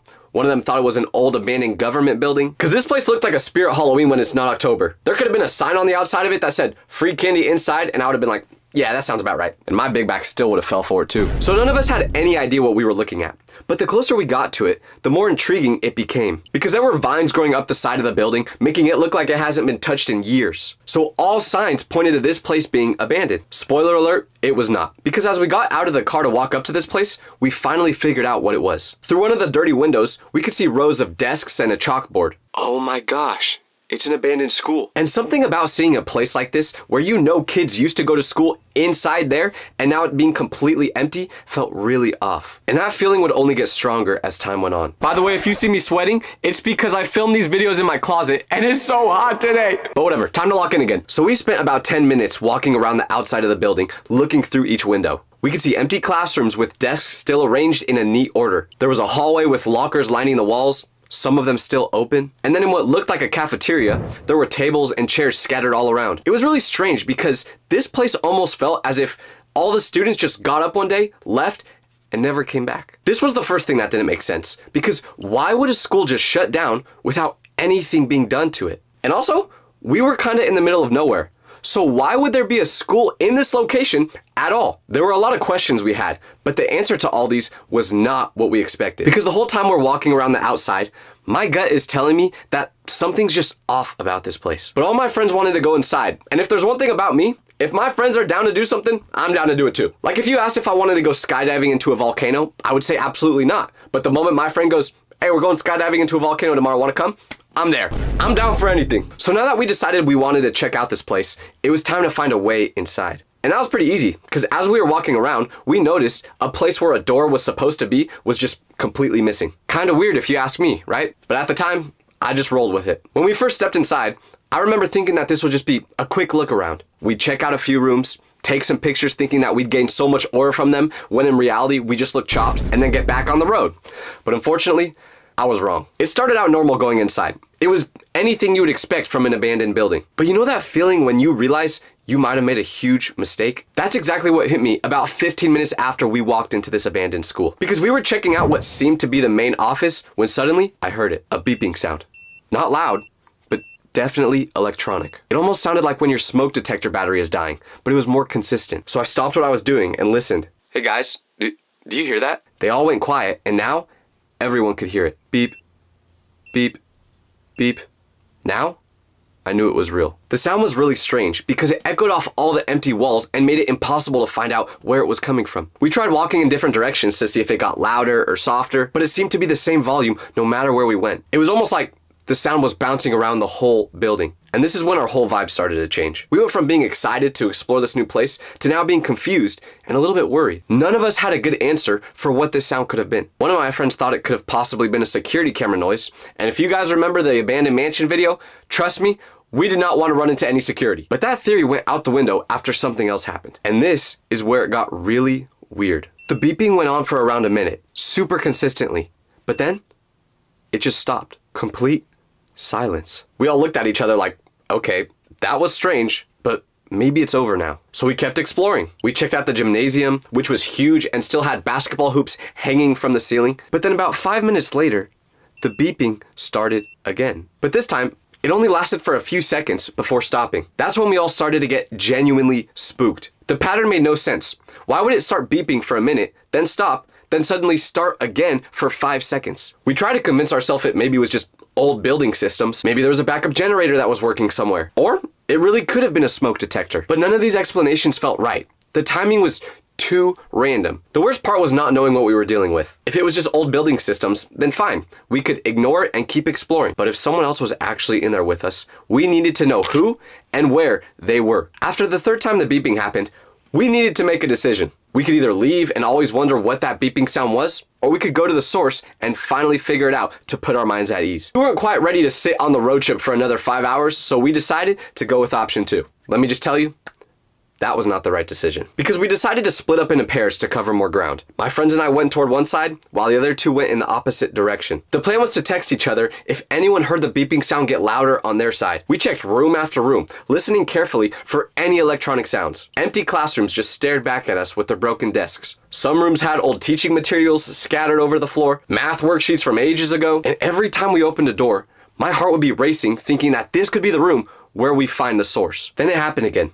The beeping started up. But this time, it sounded like it was coming from a completely different direction than what we heard previously. So Jake looked at me with this confused expression on his face. I swear it was coming from the other side before, but now it sounds like it's coming from upstairs. That's when we started to wonder if whatever was making the sound was moving around the building. Like someone was carrying whatever device was making this noise. Then, my phone buzzes, and it's a text from the other two saying, "We heard the noise clearer. It sounds like it's coming from upstairs." We finally started to consider the possibility that we weren't alone in this building. What if someone was just walking around with a phone or something? That wouldn't have been good. Because if someone was actually doing this, they probably knew that we were there too. We were pretty loud when we walked in, so there's no way they wouldn't have heard us. But also think about it this way.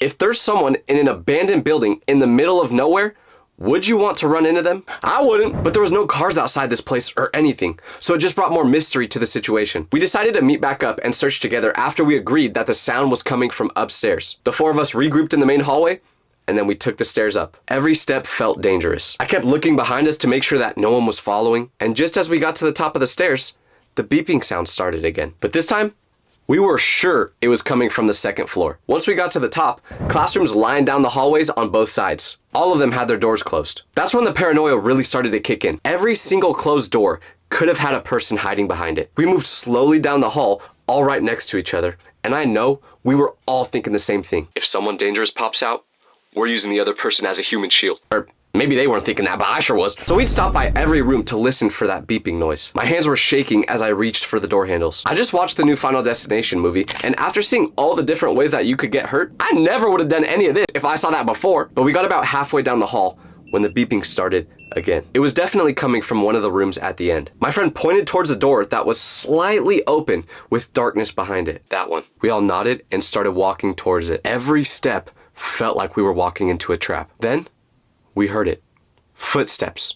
But not our footsteps. Different sounds coming from inside that room. And they were heavy, almost as if someone was stomping on the ground. We all froze, because now we knew someone was definitely in that room. And someone who probably knew we were coming right after them. Were the noises on purpose to lure us over there?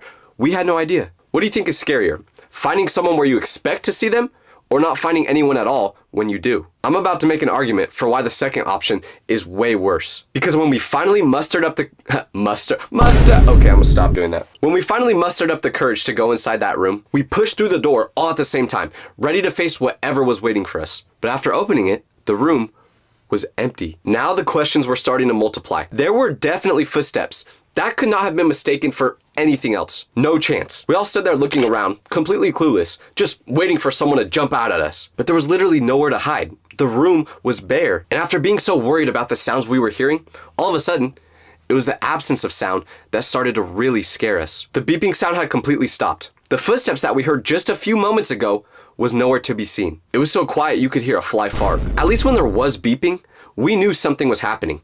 Now, we had no idea what was going on. We walked around the entire room, checking every corner. We even checked the ceiling like maybe someone was hiding in the tiles up there. We looked through the windows to see if someone could have possibly jumped out of them, but there was no way. They wouldn't have made it. The confusion was eating at all of us.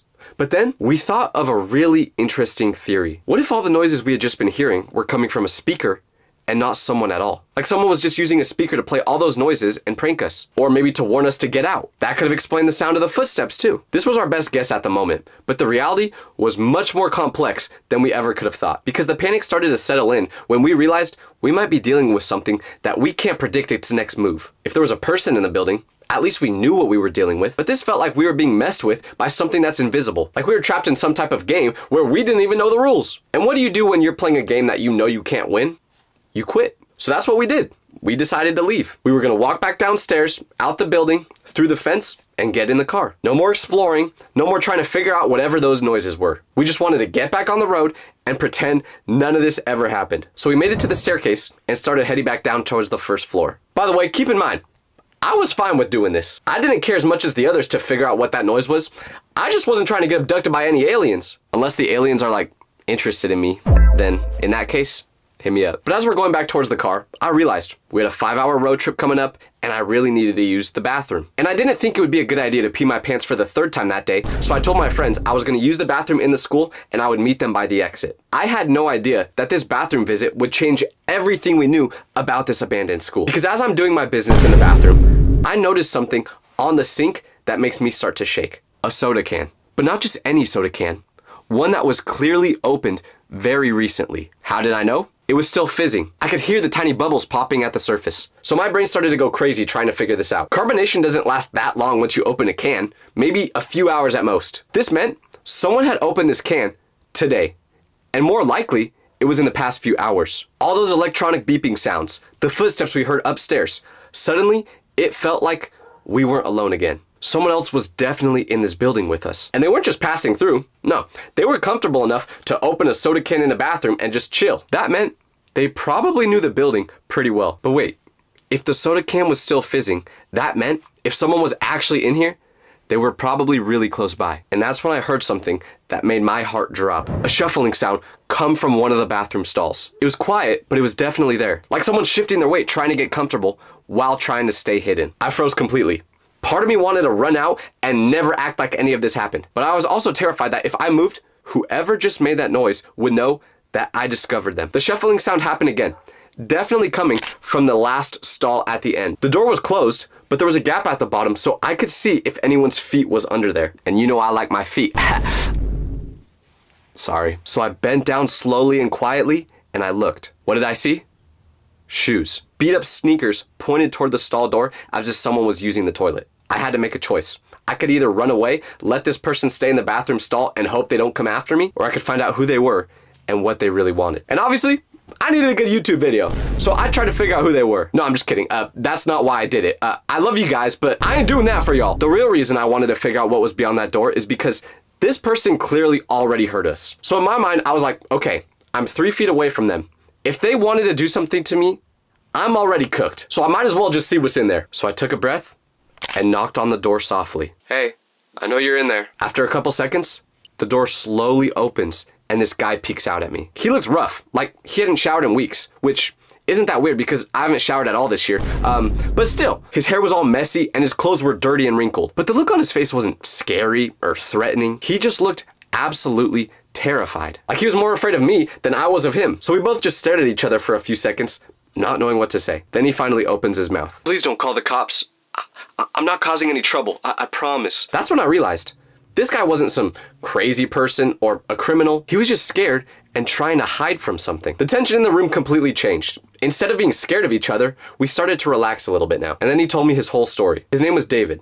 And David had been homeless for about 6 months. And apparently, he had been living in this abandoned school for a while because it was dry and relatively safe. The police had already kicked him out twice before, so when he heard people inside the building, he just assumed it was them again, and he ran. That's why he hid when he heard us exploring earlier. Then came the explanation that solved our biggest mystery, the beeping sound. After asking him about this, it turns out it was his microwave. He had this little portable microwave that he used to heat up food, and it kept beeping every time his Hot Pockets were ready. And if you've ever had a Hot Pocket before, you know that it can be 5 million degrees on the outside, but still ice cold on the inside. So he kept having to heat them up. That's why the beeping sounds would start, and then stop, and then start again. So I brought my friends over to the bathroom, and we explained the whole situation together.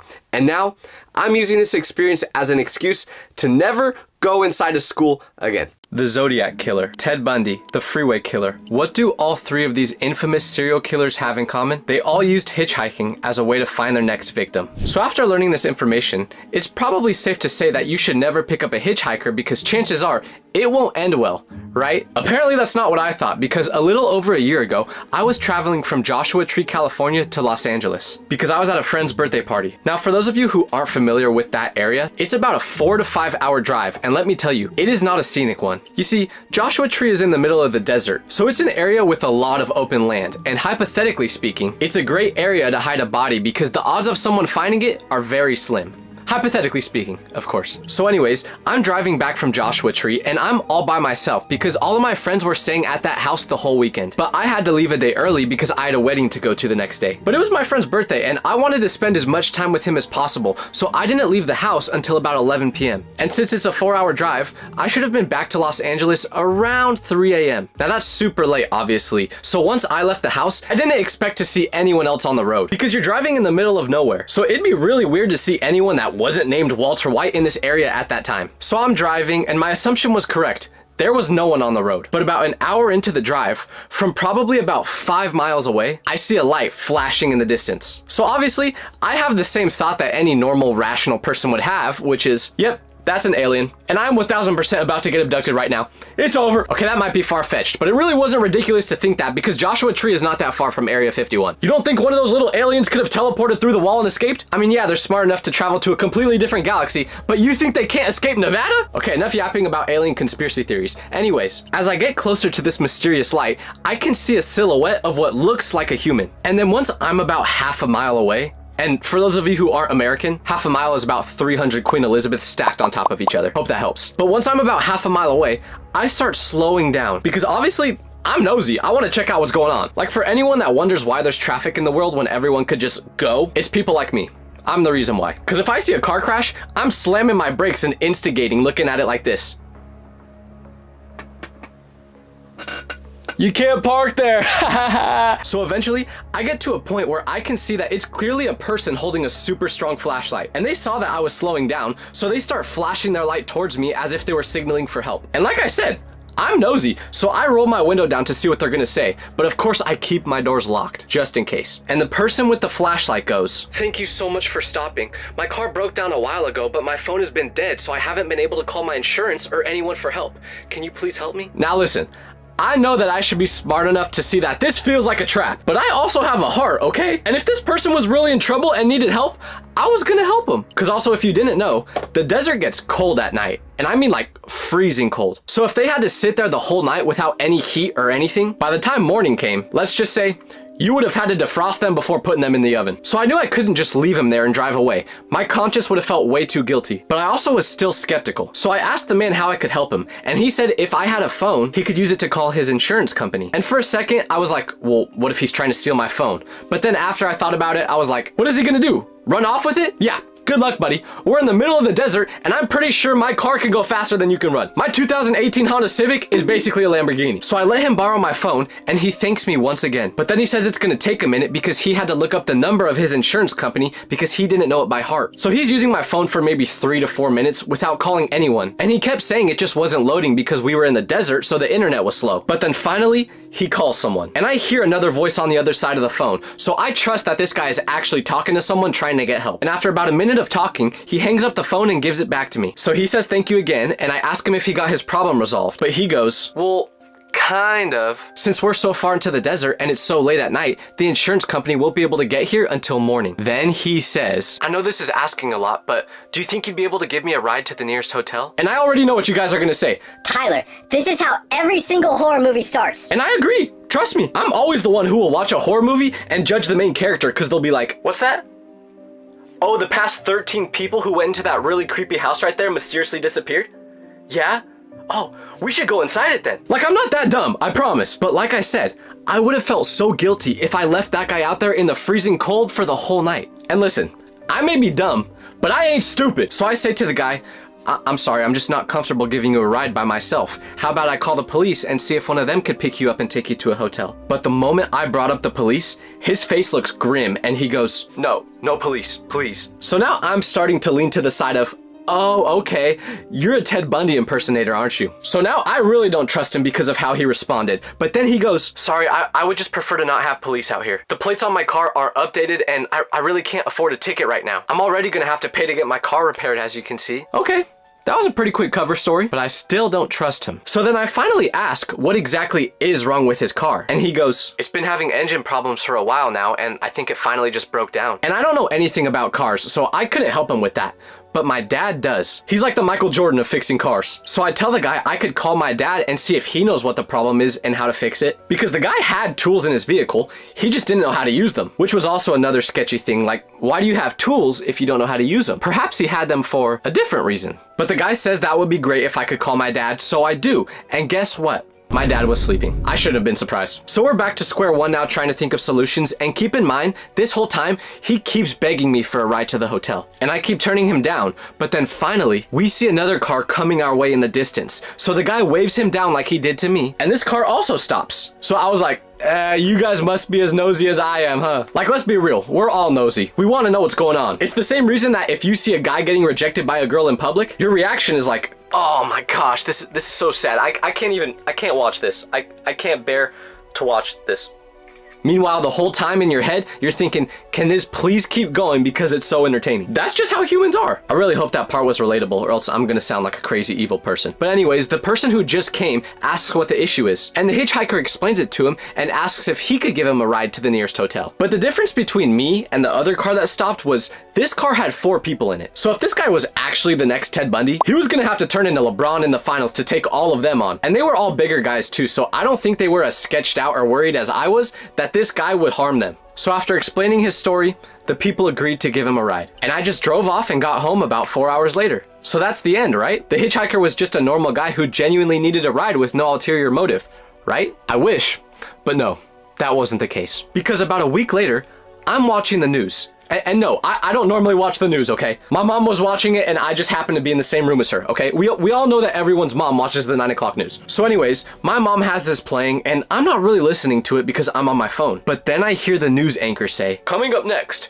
beware of this hitchhiker scam in Joshua Tree. So my ears perk up like Diddy when he hears the word baby oil. And now I'm locked in. And when the news anchor starts talking about it, sure enough, there was an ongoing scam of a person that would pretend to have a broken down vehicle asking for a ride to the nearest hotel. But for the people who did give him a ride, at some point between picking him up and arriving to the hotel, he would pickpocket them. So he stole wallets, jewelry, anything you could think of. I guess there was like 4 different people that went into the police station and had a similar story about this happening to them. So when I saw that, I knew it had to be the guy that I met. But this made me really curious about one thing. Who was the guy he called using my phone? Because there was a voice responding to him on the other side, so I really thought he was talking to someone. And it just happened a week ago, so I still had the phone number in my recent calls. So I decided to call that phone number back to see who they were. Like now I was trying to solve the case. I don't know what I was thinking. I thought I was Sherlock Holmes or something. So I looked at my recent calls and found the number, and then I called it myself. But when they picked it up, I could hear slight breathing, but they didn't say anything. So I said, "Hello, is anyone there?" And after about 2 seconds of silence, they just hung up without saying a word. So I tried calling back right away, but when I did that, without ringing once this time,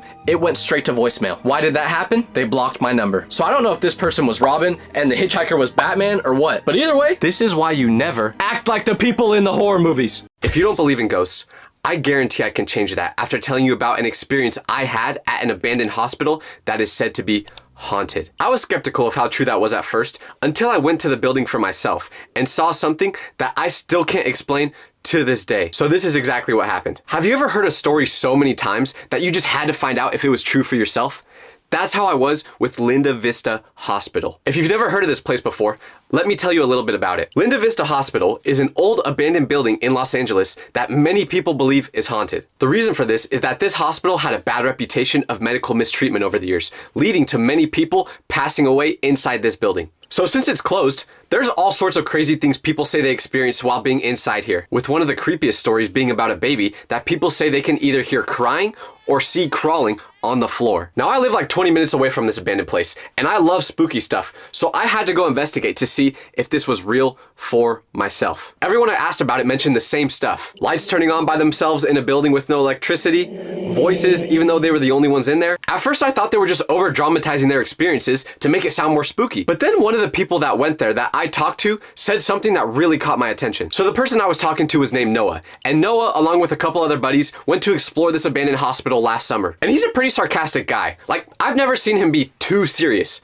until I asked him about this hospital. Because with the most straight face ever, he swore to me that he saw a small shadow dart across the hallway while inside there. He said it was definitely shaped like a kid, but it moved so quickly that he couldn't verify anything. And that's all he saw that night. So now I was like, okay, I might actually have to believe what everyone's saying about this place. Noah's story made me even more curious, so I started watching some YouTube videos about Linda Vista Hospital. People exploring the place, setting up ghost hunting equipment, the usual stuff. And I noticed something weird. In everyone's videos, they always said something about a baby. Whether it was them hearing what sounded like crying noises or actually physically seeing something that looked like a baby, that was the common occurrence with all these stories. So that's when I decided, I need to check it out for myself. I figured the only way to know if these people were lying or not for sure was to go to this place myself and see it with my own 2 eyes. Looking back, that was not the smartest idea. And if I could have made that choice again, I would have never gone. But I can't do that because I was so intrigued to find out the truth.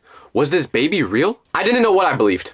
So I made a plan to go visit Linda Vista Hospital on a Friday night. I asked my friend Carlos to come with me, and at first, he was all excited about it because he loved watching ghost hunting shows and everything like that. But after I told him the actual name of the hospital, I think he must have looked into it for himself. Carlos texted me an hour before we were supposed to meet saying, "Something came up, can't make it tonight. Sorry." Carlos, if you're watching this, I know you were lying. I guess now is also a good time to say that I wasn't sick when I skipped out on your birthday party. I just didn't want to go because it was at Chuck E. Cheese, and I was terrified of that dang mouse when I was 8. Anyways, enough personal talk. Back to the story. Carlos backing out made me want to flunk too, but I was already so mentally prepared for this that I decided I was just gonna go alone. So I grabbed my stuff and headed out. Part of me was already regretting this decision, knowing in the back of my mind that something bad was just bound to happen. But the other part of me couldn't escape figuring out the truth to all these stories. The whole drive there, I kept going back and forth in my head. Do I keep going or do I turn back around? I'm not built for this. What am I doing? I should leave. But I really want to find out what's going on there. I need to keep going. Well, what if there's dangerous people inside there and they do something bad to me? All these thoughts raced through my mind, but I decided to just do the stupid thing and thug it out. When I finally arrived, the hospital looked even more creepy than in the pictures I saw online. There were boarded up windows and graffiti everywhere. Glass shattered all over the place. Not where you would typically want to spend your Friday night. I stood there for a minute, flashlight in one hand, phone in the other, just staring up at Linda Vista Hospital. This was the last chance I had to turn back. It was now or never, but I kept walking. I was about to figure out if these legends were true.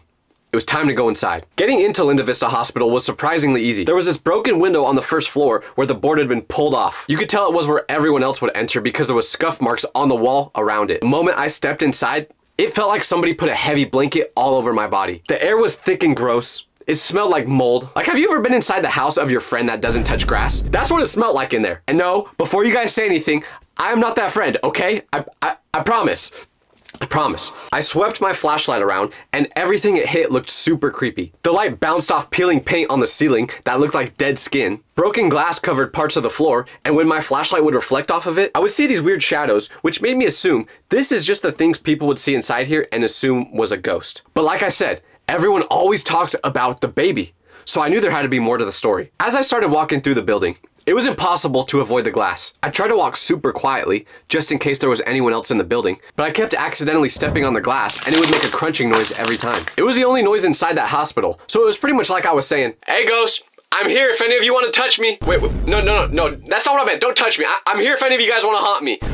That's not good either. I don't know what I'm saying. That's pretty much what the glass was signaling to them though. And every time I wasn't stepping on the glass making a loud noise, I would hear these creaking noises coming from above me. But I told myself, it's probably just the wind, or maybe an animal, some rats or something. Which is funny to think now because I wish it was just those things. As I walked further through the building, I would see graffiti all over the place. Some was just your typical tags, writing their names and stuff like that. But some of it was way creepier. There were warnings scratched into the walls and painted in big letters. Some of the phrases were, "Get out," and "She watches," and another one said, "They hear you." I tried to laugh it off, but it just added to the spooky ambiance. As I walked deeper into the hospital, the feeling of being watched got way stronger. Like someone was following right behind me, just staying out of my line of sight. I kept spinning around, expecting to catch someone, but the hallway was always empty. There were so many old rooms in this building that I knew someone could be inside any of these. And just as that paranoia started to kick in, things went south. First thing that happened,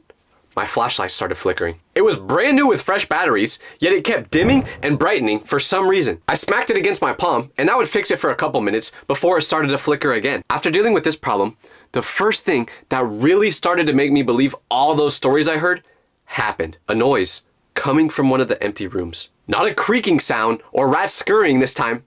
No, because this noise almost sounded like humming. It was soft, but it was definitely there. Way too clear for me to be mistaking it for something else. I first tried rationalizing it by saying, well, maybe it's just a bigger animal than a rat. Maybe it's a raccoon. But last time I checked, outside of Alvin and the Chipmunks, I don't think any animals can sing like that. So I stood there, just trying to really lock in on that noise and explain it to myself. By the time this was going on, I was on the 3rd story of the building. And that's when my flashlight beam caught something on the floor that made my heart drop into my stomach.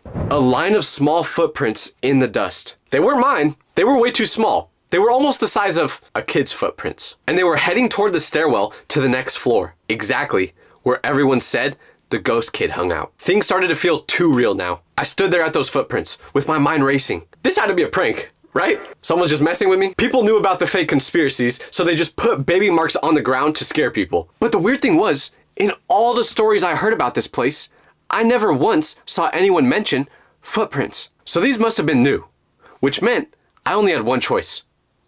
Follow them. Each step I took made me more nervous, but I couldn't stop. Now, any sort of movement or sound startled me. I jumped every time my flashlight reflected off the glass. When I reached the 4th floor, the footprints continued down the hallway. They led exactly to where I was afraid they would, the surgical wing. Right to the place where everyone said they saw the ghost kid. What are the chances, right?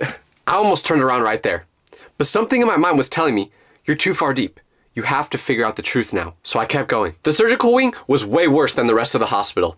It was like walking onto the set of a horror movie. There were these old operating tables still bolted to the floor. Some of them had crusty stains on them that I really didn't want to think about. And rusty equipment was scattered everywhere. Scissors, metal trays, and these weird clamp things that looked like torture devices. The footprints didn't stop. They kept going down this floor and led into a room at the end of the hall. The door to this room was halfway open, and when entering inside it, I could see that it was used for kids. There were these faded cartoon characters painted on the walls, Mickey Mouse, Bugs Bunny, things like that. But they were all peeling and discolored, which made it look way more creepy. The part that spooked me out the most was not knowing whether these drawings were here from people that just visited the hospital after it was abandoned, or if they were still here from when it was in use. But I pushed the door open a little more and shined my light around. That's when I saw an old wooden rocking chair sitting in the corner. It looked totally out of place among all the metal hospital furniture. Something about that chair just felt wrong. As I stood in the doorway looking at it, the air started to change. It felt like the temperature dropped 20 degrees in seconds. I started to get goosebumps on me,